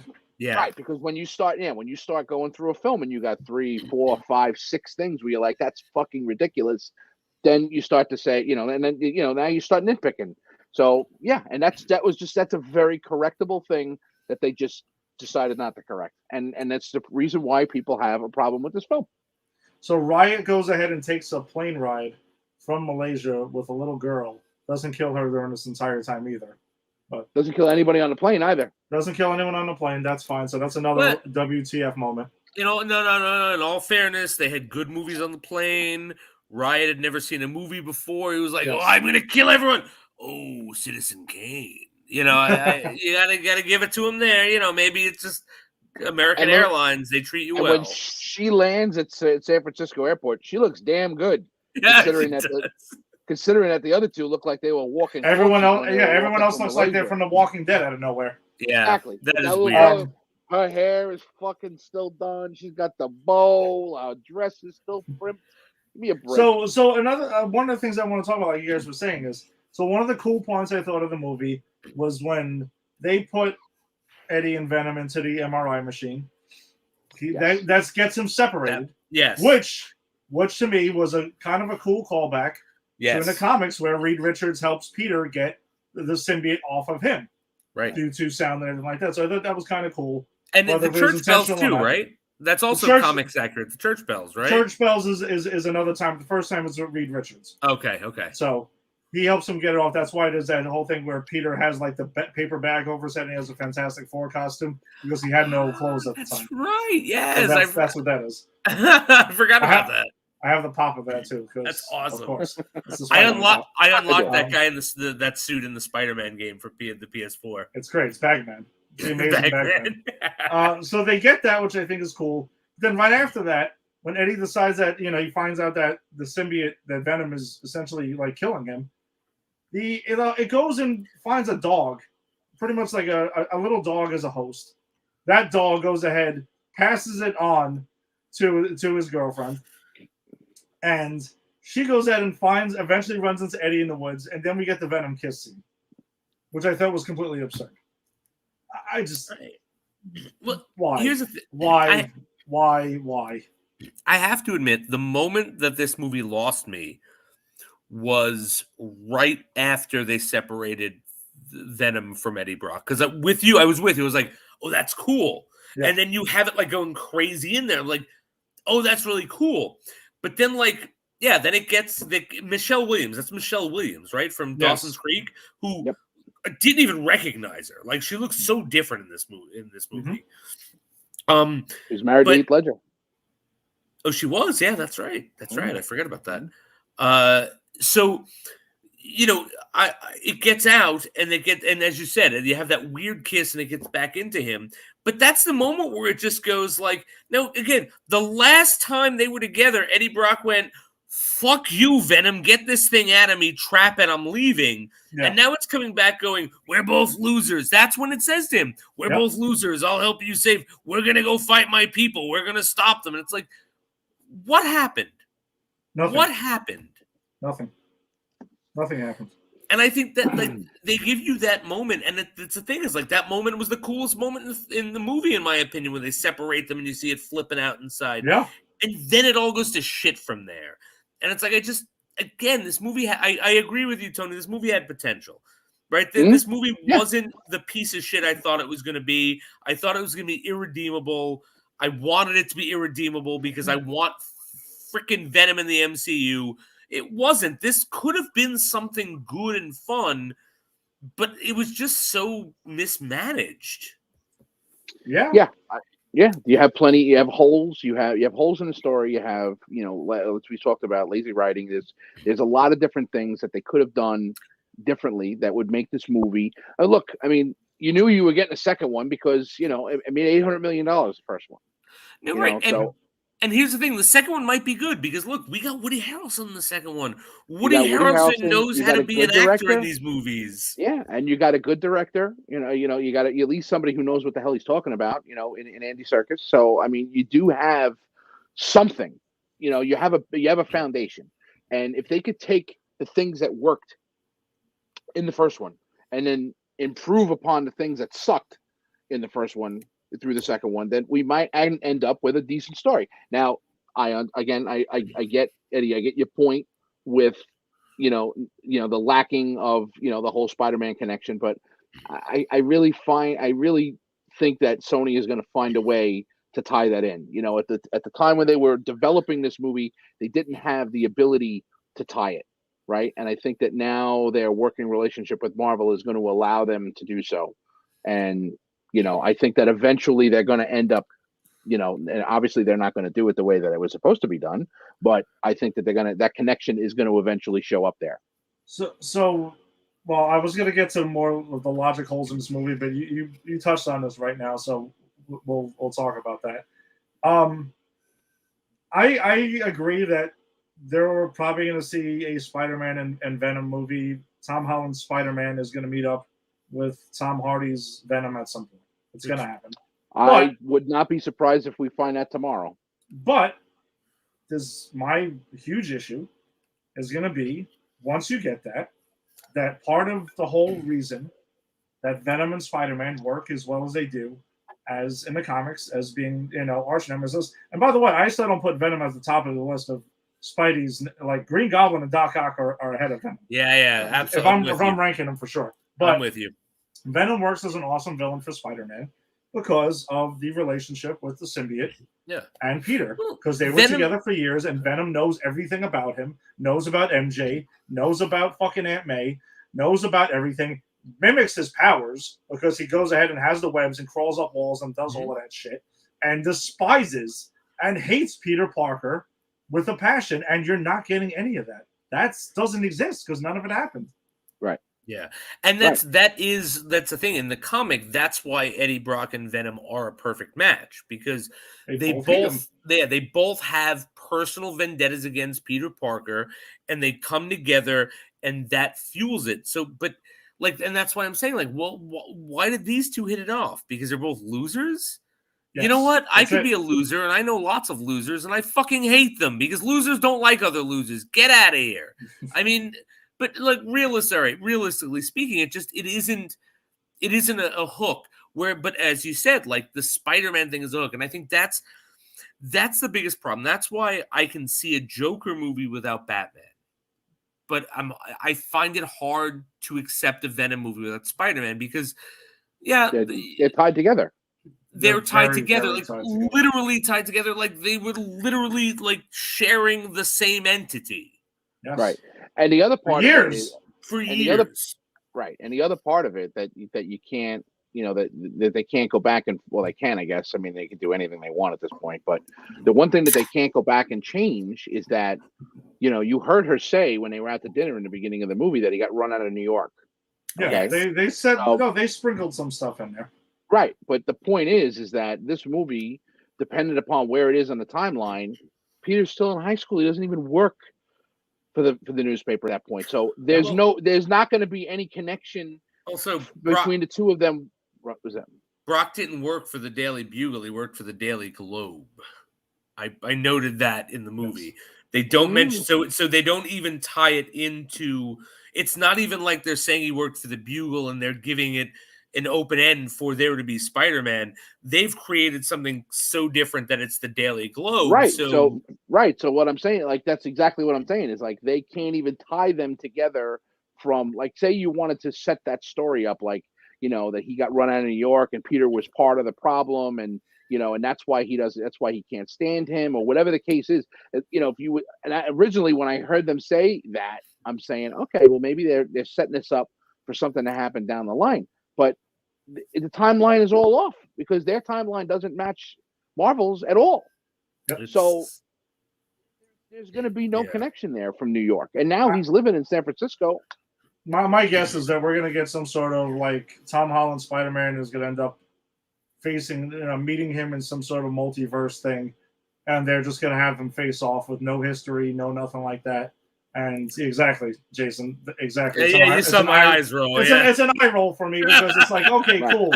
On one hand, we get Spider-Man versus Venom, but we really don't get all that rich history to tie them together. Right. Which is a big part of the story. It's a huge part of it. It's a huge part.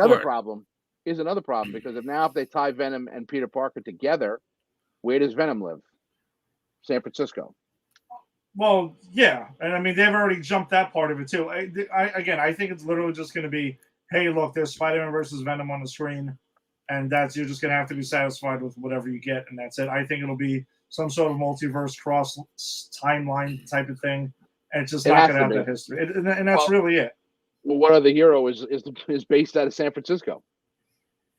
The one that the West Coast Avengers are all there. The West Coast Avengers could be. I mean, they could be, but Shang-Chi. Yes. Oh, Shang-Chi. Yeah, good point. Yeah, I don't know. I think we're just going to see Spidey and Venom because Spidey his rights are owned by Sony, and that's where I think they're going to find their loophole. And it pisses me off. I'm sorry, but it pisses me off because I don't care to see Tom Holland versus this Venom. I don't care about that because what I like about the Venom character is the fact that it is literally Spider-Man's shadow, right? The whole psychology of you've got yourself and your shadow self. And what works great about like these heroes and villains like the Batman and the Joker, it's the self and the shadow self, but it's always the opposite, right? The Joker isn't actually Bruce Wayne. He's just the opposite. He's a garish clown as opposed to a dark bat. Whereas here, this is literally Peter Parker's shadow self. It's his evil intentions. It's his dark side manifesting in this suit given to Eddie Brock. And that's why I just don't really get having anything with this character without Peter Parker. And again, it's why I'm just like, the movie's fine, but can we ignore it and can you give me an MCU Venom, please?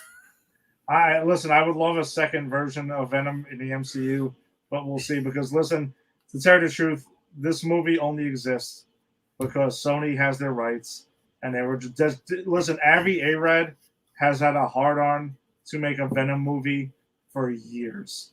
He was the reason the producers single handedly force fed his Venom into Spider-Man 3, which is a movie we'll be covering in about a month or so. God, yeah. He's the reason for it because he's obsessed with the character on screen, and he was determined to get him out there.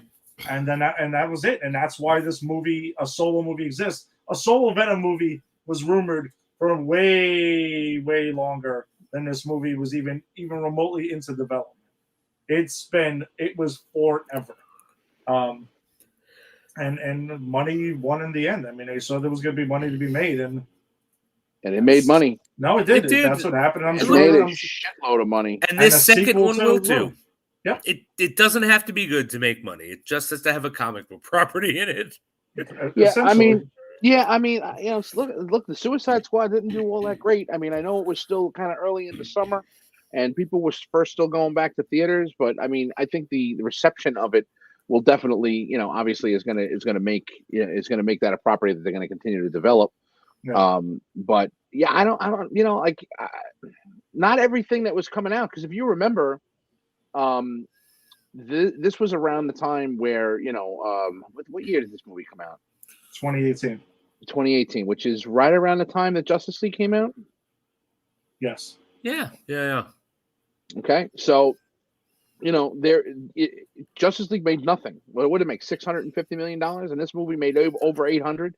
Yeah. I mean, I look at the whole comic book property thing, and I mean, it's always, like you look at a character like Morbius, right? Which is, that movie's going to come out early next year, and you're going to look at it and be like, who the fuck is Morbius? Like most people are like, who is? I can't tell you how many people have said, I saw the trailer for that new Mobius. No, it's not Mobius. Morbius. Oh yeah, okay, yeah. Well, who is that guy? I haven't known even anything about him. I'm like, he's a living vampire. Yeah, so like, you got to try to give it kind of backstory, but people are like, oh yeah, it looks awesome. I want to go see it. I like the trailer for Morbius. So do I. I It looks admittedly awesome, like the but I mean, it's got people interested that don't even know who the hell he is. So, and to be That's honest fine. with you, I think Morbius is the exact character Sony should be looking at. Like, look, I'll even say this: I wouldn't mind a fucking Kraven the Hunter movie, like bereft of Spider-Man, because it's there. It's coming, but it's coming. But here's it's coming. But here's the thing: like, that is easier. If you give me a Kraven the Hunter movie and then you incorporate Spider-Man, it's like, okay, yeah, because they don't need each other to exist. I think my biggest problem with this movie, besides the fact that it's not very good, is that Venom needs Spider-Man to exist. They literally are two sides of the same person. And Right. even in the comics, when they were given Venom his own thing, there was the Spider-Man connection, right? Mhm. Like, I was reading comics at those times when he was in, LA or San Francisco, wherever the hell in California he was, there was still some Spider-Man connection. He was still Venom, and it made sense why he was Venom. And I guess for this, it's just like they chose the exact wrong character to say, no, this is what we're going to build a franchise on. Like, give this character to the MCU and say, you know what?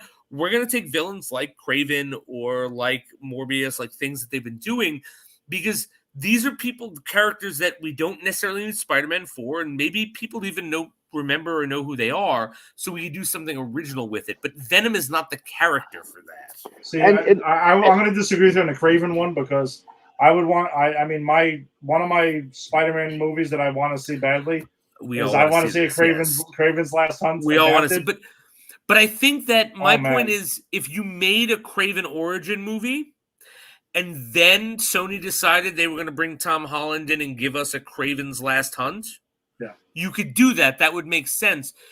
Unlike, well, now we have Venom, and now we're going to bring Tom Holland in to face this Venom, and they have no connection. Like, I guess that's my point, is like, you could still, with every other Spider-Man villain, you could still do the big Spider-Man story after doing the origin story, except for Venom. No. I agree. This all kind of goes back to the same thing where these companies are just trying to rush these properties out. Right. It's all money. And that's all it is. It's not, with Marvel especially. I mean, and DC to some extent, maybe the studio and Zack Snyder were not exactly seeing eye to eye, but Snyder was about the story, was about building the universe, about doing it properly, and so on and so forth. And it was the studio that was fucking him up. And with Marvel, you have a guy in Feige who he is all about the story and, keeping everybody, keeping everybody, the fans, the non-fans, the casual fans, keeping everybody interested in the storyline as a whole, right? And keeping everything, continuous and developing characters the proper way and doing it that way. And then you have these places, you have like this movie, which kind of takes a character, you do some good things with it, but it goes off half-cocked because now you have a character that you want to build on. Like if they had done this movie properly and had the tie to Spider-Man, so maybe if they waited to get the licensing or get whatever they needed to get from Marvel in order to do something like this, if they had tied the two characters together from the very beginning, this movie would have made over $1 billion easily. But it's not, because they fucked that up. Now you have a property that is valuable, but you don't even know how valuable it is because you don't have the proper story and you can't fix it. No. What they should have done, because they had already made the deal with Sony had already made the deal with Marvel to let them use Spider-Man. What they should have done was said, okay, you're going to do a Spider-Man. You can use Spider-Man, but you're going to do a Spider-Man movie that introduces Venom and sets Venom up. And then after that movie, Venom's going to move to San Francisco, and that's comics accurate. Venom's going to become his own thing, and Sony's going to deal with that. But the MCU is going to put that into place. Had they done that, I think the fans would have been happy. I certainly would have been happy about that. Mm-hmm. And B, they would have made themselves a license to print money because they would have originated the Spider-Man character with Spider-Man in the MCU, and then we only need him for one movie, and then we never have to see him in the MCU again. Sony could use him, and everyone who liked that Spider-Man movie would continue that going to Sony and watching those movies. And the other part of this that you have to remember is that these studio heads, they don't know the stories. They don't give a shit about the stories. They're like, who the fuck is Venom? Like, they don't know anything about it. All they want is they need a pitch and can I make money, right? So nobody, even a guy who's as passionate as could be about the character, right? Someone who's read the comics from the day that they came out, knows the source material inside and out. Even if that person goes into that room and tries to pitch that movie to an executive, he can't stand behind and says this movie's going to make $1.5 billion. I guarantee it. No one's going to do that. And they couldn't do that with Deadpool either. That's why they got no money. They just wanted to get Ryan Reynolds out of their face. That's the only reason why they allowed him to make Deadpool. And I mean, in all seriousness, they gave him what? What did they give him? $40 million to make that movie? Yeah, something like that. And it was a tremendous success. So that no one was going to stand behind Venom and say, I can make you over $1 billion with this. Once they saw the $800 million was there, now they don't care about the Spider-Man connection. Yeah. Right? We do. And we're the ones spending the money for it, but they don't care. I do think ultimately, though, they would make more money with this property if they did what I said. But they only know that now after they saw this. They saw this movie, which was not a great movie, and make the money that it is. So now that they actually know, so what they're probably thinking is, we're going to ride this Venom out as long as we can, and then once this one people start making money, these start making money, now we could tie him into this and now whatever. But they didn't realize, and going back to when they let Marvel have creative control over the Spider-Man character, they didn't know what they had in Venom. They thought it was a popular character. Just tied to Spider-Man, so on and so forth, whatever. Like, they didn't really know what they had. Now they know. And now you'll be sure that once this one is done and they go on to the next one, they will not make the same mistake that they made this time. Well, I think, I definitely agree with that. I wanted to hit a few more points, though, before we wrap this up on the actual movie itself. Because I still have a couple of head-scratching moments and quotes that I definitely got to get to. So Eddie Brock goes ahead and is killed by Riot towards the end, right? Like stabs him right through the chest, right? Yeah, that's right. Eddie Brock's pretty dead, right? Dead. You would think. So Venom shows up, brings him back to life. Could have sworn early in the movie, Venom was like, "Hey, listen, if you die, I die. Can't let that happen." So, good point. That logic gets thrown out the window. So, all right, there's another one. And then one of the other things that I wanted to get on is one of the quotes, and Tony, it's not the one that it is, but it's when he's talking to his ex-girlfriend on the stoop, and she just has, with a straight face, she looks to him and is like, "Hey, Eddie, sorry about Venom." Because it looks like Venom died at that point, and we'll get into what nonsense was there. So, and I'm just like, what is going on right now? What the fuck am I looking at? And then all of a sudden, by the way, as he walks away, we find out that Venom is back with Eddie Brock. Inexplicably, because the last time we saw, he got killed by fire, right? And he said, "Goodbye, Eddie," and let him go, dropped him into the water. You would believe that Venom is dead, which, whatever, we don't really think Venom's dead. But there's no explanation at any point of how he ended up with Eddie Brock again, whatsoever. Yeah, that's a good point. Why would you say goodbye to him if you thought everything was going to be okay and you were going to stay with him the whole time? That's a very good point. 0 sense. Okay, Stan Lee cameo, by the way, very nice. Yeah, that was awesome. And then we get awesome. Well done. Well done. Then we get it, because we already talked about the mid-credit scene, right? Then we get the scene at the end.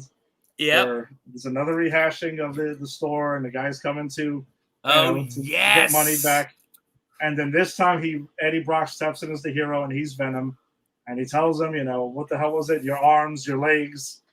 I'm gonna eat all of this. Yep. And then you're gonna be this pointless, armless, legless, harmless, headless, armless thing floating down the street like a turd. Like a turd. Again, it's a poorly written movie. It's a poorly written movie. Fuck? Jason, I can tell you that this what one quote, the fuck? This turd quote, right? Him and I spent about a week and a half every day. Every day. It'd just be in the middle of the day. And he would go like, and just picture this. Guy's writing, he's doing his thing. He'd be like, a turd in the wind? Yeah. What the fuck is that? I get that. And he'd go right back to typing again. It was solid week and a half. We had this was definitely a topic every day, was the turd in the wind comment. I have to admit, I understand that, because I was broken in that respect by the Human Centipede. Have you guys ever seen the Human Centipede? I avoided it because I knew it would break me. Yeah, so my wife is a big fan of these crappy horror movies. Like, not crappy like I like them, like Troll 2, like crappy like, why would anyone watch this? She loved the Human Centipede. So one night, we watched the Human Centipede when we were first dating, and the next day at a party. And I walked around that party going, just apropos of nothing, I would walk around going, but the guy was a doctor. Like, doesn't he know that if you just sew one's ass to one's mouth, it doesn't mean you have one digestive tract. You're just sewing 3 digestive tracts together. It doesn't make sense. And people would look at me and go, what the fuck are you talking about? And that is Eddie in this. That was me in Human Centipede. That was Eddie in this movie. Turd in the wind. Turd in the wind. I was almost going to my fantasy football team turd in the wind. Turd in the wind. But you know what? And this is how the how it swings. This movie swings from highs to lows, in my opinion. You have that, right, and then you go and you have them arguing as they go down the street, which I kind of enjoyed that. They were arguing going down the street. No, we cannot eat heads of every, like every once in a while. So that was fine. Whatever. Then you get into the, the credits or whatever. And then you get the credits. You get the credit scene with Woody Harrelson, right? And then you're like, okay, that sucked, and now you got this. So it's like, okay, I'm sorry that we fucked this up, but look at what we're gonna give you. Yeah. And then right away you're like, fucking carnage! Oh, wow! Is this one of my favorite scenes in this movie was? What's that? Post-credit scene. The one with Woody Harrelson? No, the post-credit. The other scene. one? Oh, the post. Oh, it was just a scene. It was a scene from Spider-Verse. Oh, yes. It's my favorite scene in Venom. It's the post-credit scene. Right. We kind of should talk about the fact that this movie chose to have the last 20 minutes. Like, that post-credit scene was like 20 minutes. It was a 20-minute scene from Spider-Verse. Like, I remember I was watching it last night. Great scene from Spider-Verse, by the way. Fantastic. Spider-Verse is a fantastic movie. I can't wait till we do it here. But I was watching it last night, and once like he stopped like the rocket and stuff, I paused to see how much I had left, and it went at 120 out of 150, and I went, I still have a half an hour left. That felt like a definitive ending. And then like 10 minutes later it's over, and then there's 20 minutes of Spider-Verse, and I'm watching it going, is this really the post-credit scene? Is this like they set it up. I love Spider-Verse, but vastly superior film. What a weird post-credits. Imagine that the post-credits scene for Endgame was What If. Yes. Yeah. It's just fucking weird. It's just one episode of What If. Right, it's literally just One If. It's the first episode of What If with What If fucking Peggy Carter was Captain America. Like, imagine that was the post-credit scene. It was just bizarre that it was so long. And it was like of a cartoon. It wasn't even the same genre that we were doing. Like, it just made no sense that it was the post-credit scene. It was just Sony saying, hey, you're probably a Spider-Man fan. Right. If you watch this film, guess what you're going to get? And you're going to get you really hyped up about that. Right. And it worked, because I was really excited when I left the theater about that. And at least the X-Men, when they did it, at least no matter how bad the X-Men movie was, their post-credit scene had something to do with the next movie in the franchise. Yep. Like, this was just a commercial for the next Sony Spider-Man movie. This movie had nothing to do with Venom. Yeah, they were just looking for target audience there. That's all Right. that they were doing for this. Yeah. And you could feel it, and it felt egregious. It's like, this is... why did you add 20 minutes onto this god-awful movie for me? It made me excited for when we do it. Well, I mean, look, and I might watch it tomorrow. I love that movie. Yeah. Like, I'm so excited to talk about it. It's a great movie. Yeah. Well, I just want to say, as many head scratching moments that there were in this film, and they were more than just a few. I still feel that it is a more coherent story and less head scratching or moments than Wonder Woman 1984. Can either of you agree with that? I can agree with that. Uncontested. Better movie than Wonder Woman 84. Oh, well, he's thinking. It's thinking. He's thinking. I'm thinking about it. I never compared the two movies. I had to think about it. Well, I'm just saying, like, yes, it is a better film. I'm just trying to think of, like, I got to see Gal Gadot do anything, which is probably better than what I've seen in this film. I think of it as this, okay? I did not have any fun watching Wonder Woman 84. It's upsetting. No, all jokes aside, it's upsetting. I was frustrated with that movie, and this one, at least I could turn around and be like, okay, I laughed a little bit, I got a little bit of action, I got a little bit of a path going forward. I'm happy. Like that's the way I look at this movie. I didn't get that with Wonder Woman 84. Like, I didn't get it. All jokes aside, I will say this is better than Wonder Woman 84. I agree with you. This isn't a great movie, but Wonder Woman 1984 was frustrating. I thought this was going to be frustrating. I thought this was going to be a movie I hated. I knew you weren't going to think it was frustrating because there was too many things that I knew you were going to like about it. So I knew that this was going to go. I kind of figured this is the way it was going to go with you. It's not. I didn't love it. I didn't really even like it, but I didn't find it frustrating. I didn't hate it. Like Wonder Woman 1984, I found frustrating and I hated. Well, Simple as that. You know. I mean, hey, when I came in after seeing Venom, right? What did I say to you? I didn't hate it. Yeah, exactly the way I described it. That's what you said. Yeah. There's a lot. There's a lot of movies I can say that are much worse than this. Yeah. I will say that. I think Eddie and I have a particular problem with this movie because we're both Spider-Man fans. And this is a character who is deeply ingrained in the Spider-Man lore. And to have this character within the Spider-Man lore, it's hard for me to swallow. I'm sure it's hard for Eddie to swallow. Looking at this movie just as it is, I won't ever watch it again unless I have to. I'm not upset that I watched it. You know what I mean? Like, I will never watch Wonder Woman 1984 again. I'd be upset if I had to watch it again. You know what I mean? Like I was Well, that's upset the that I way- watched it, right, and that's and the issue. And that's the way I felt about Suicide Squad. Like I Right. cannot believe I have to sit and watch this piece of shit again. And I did, just remember, I did sit there and I did watch it. You did, and I think I feel about Suicide Squad the way you feel about this movie. Like you and I have the same opinion of these two movies. Like there's something fun there for us. Other people don't necessarily get it, but it's fun for us, and that's why I respect that and I appreciate that, and I agree with you. There's fun stuff here. Mm-hmm. Yeah. It's just because I think because I'm such a Spider-Man fan, I find it hard to disengage. I've done my best to disengage. I try to just judge this movie on its own merits because, again, it is very hard for me to disengage it, and I still try to do it for the sake of being, just judge it on its own merits. Yeah. And tonight, I judged it on its own merits. The Spider-Man thing, completely detached, pretend Spider-Man never existed with this character, and it's fine. But well, I mean, you could look at it this way also, and you could take solace in the idea that they didn't leave Spider-Man out because they didn't understand the source material. They just literally they weren't allowed to use him, and they just decided, well, fuck it, we're going to make the movie anyway. Yeah, and that is its own fucking aggregator. Yeah. Again, I just wish they would have.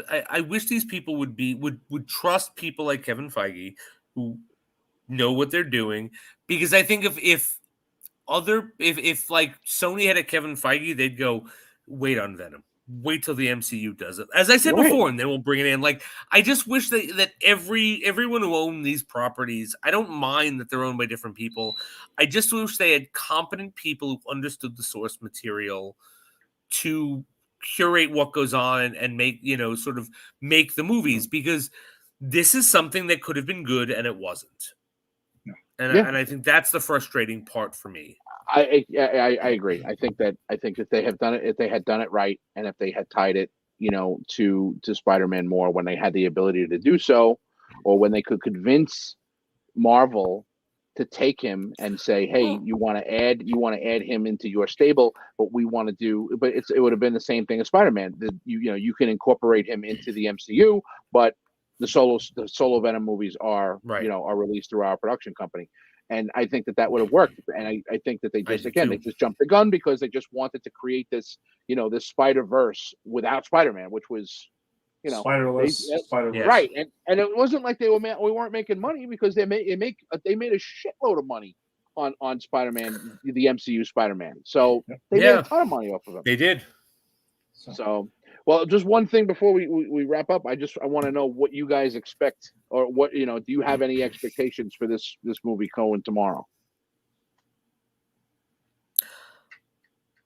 I'm hoping it's going to be fun.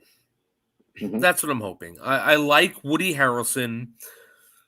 I don't really like Tom Hardy, to be honest, as Eddie Brock, which I've said. I think he's acting in a completely different movie in this movie. But I really like the character of Carnage. I really like Woody Harrelson.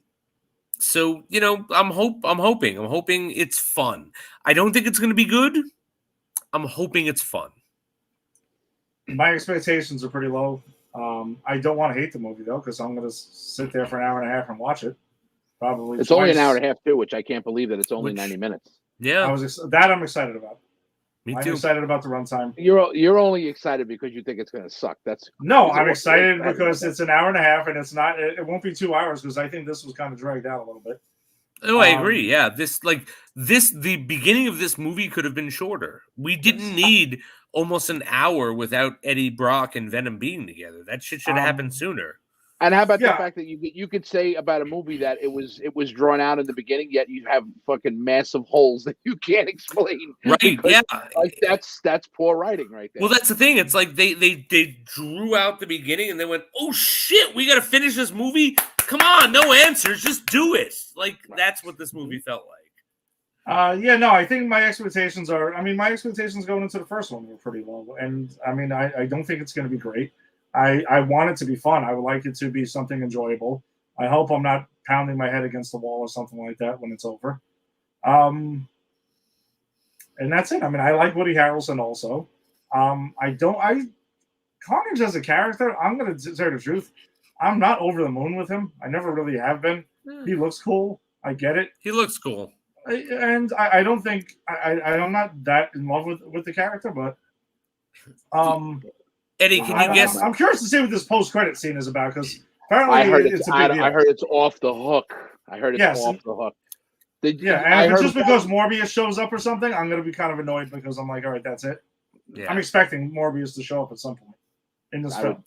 I would think so. I would think so. I'm I don't know. Did you? So you guys saw the trailers, obviously, right? The one line I think that I remember that I actually laughed out loud, and I don't typically do that during trailers, but the one where I guess they see Carnage for the first time, and Venom goes back into Eddie and goes, oh shit, that's a red one. Yeah, that's actually pretty good. Okay, yeah, that is pretty funny. I was like, please. Make this film like that. Make plenty of comments like that. Make plenty of dialogue based upon things. Just the way he delivered that, the way the perfection that was.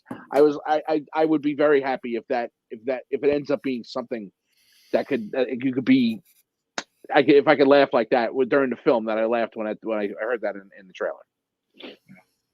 All right, so then that's it. That's what we got for this week's Granny's Peach Tea. Yes, next week we will be talking about Venom, Let There Be Carnage. So that'll be our film for the week. And then after that, we will begin our dive through these Spider-Man films. Nice. Are we starting with Toby 1? I think we should. Why not? All right. Let's start with the OG. So we'll go ahead. So we're going to be talking about a whole lot of Spider-Man for the next couple of months, I guess, on the show. We'll take some breaks, for Eternals. But that's where we're headed. We'll talk about Titans. We'll talk about next episode of What If.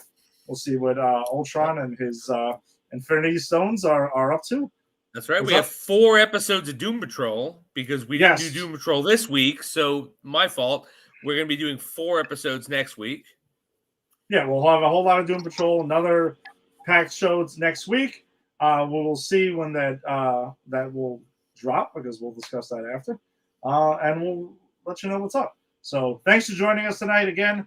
If you're joining us on YouTube, hit subscribe on Pop Culture Pros. You can check out past episodes and future episodes that we have coming up. If you're a fan of the Yankees, you can check out the Empire 161 show, which is my other show with Lisa Garcia. That we'll be doing that on Sunday night. If you're into the Mets, you can check out the Put It in a Book show with Faraci and the guys. They'll be doing that. You'll also see Faraci and Tim covering the Giants. They have the We Stomped You Out show as well. If you're into wrestling, check out the A to Z show with Eric and Tim. Tim is all over the place on Pop Culture Pros. He even pops up here at times, so you can check that out. And then you got Jada and Kyle, who I haven't done a show in a little bit, but I'm sure they'll be talking about, maybe they'll be covering Venom as well. But that's pretty much that. So if you're watching us on the Facebook stream, you can like us, join our group at the Granny's Peach Tea Facebook group. You can bunch of news that we drop on there as soon as we can get it, and stuff like that. The stuff that we don't have time to talk about on the show. And check out Pop Culture Pros. Go ahead and subscribe to that as well across the board. So for Tony, for Jason, everyone, stay safe. Have a good week. Enjoy the movie. Go see Venom, Let There Be Carnage, and we'll see you next week. All right? Peace. Later, guys.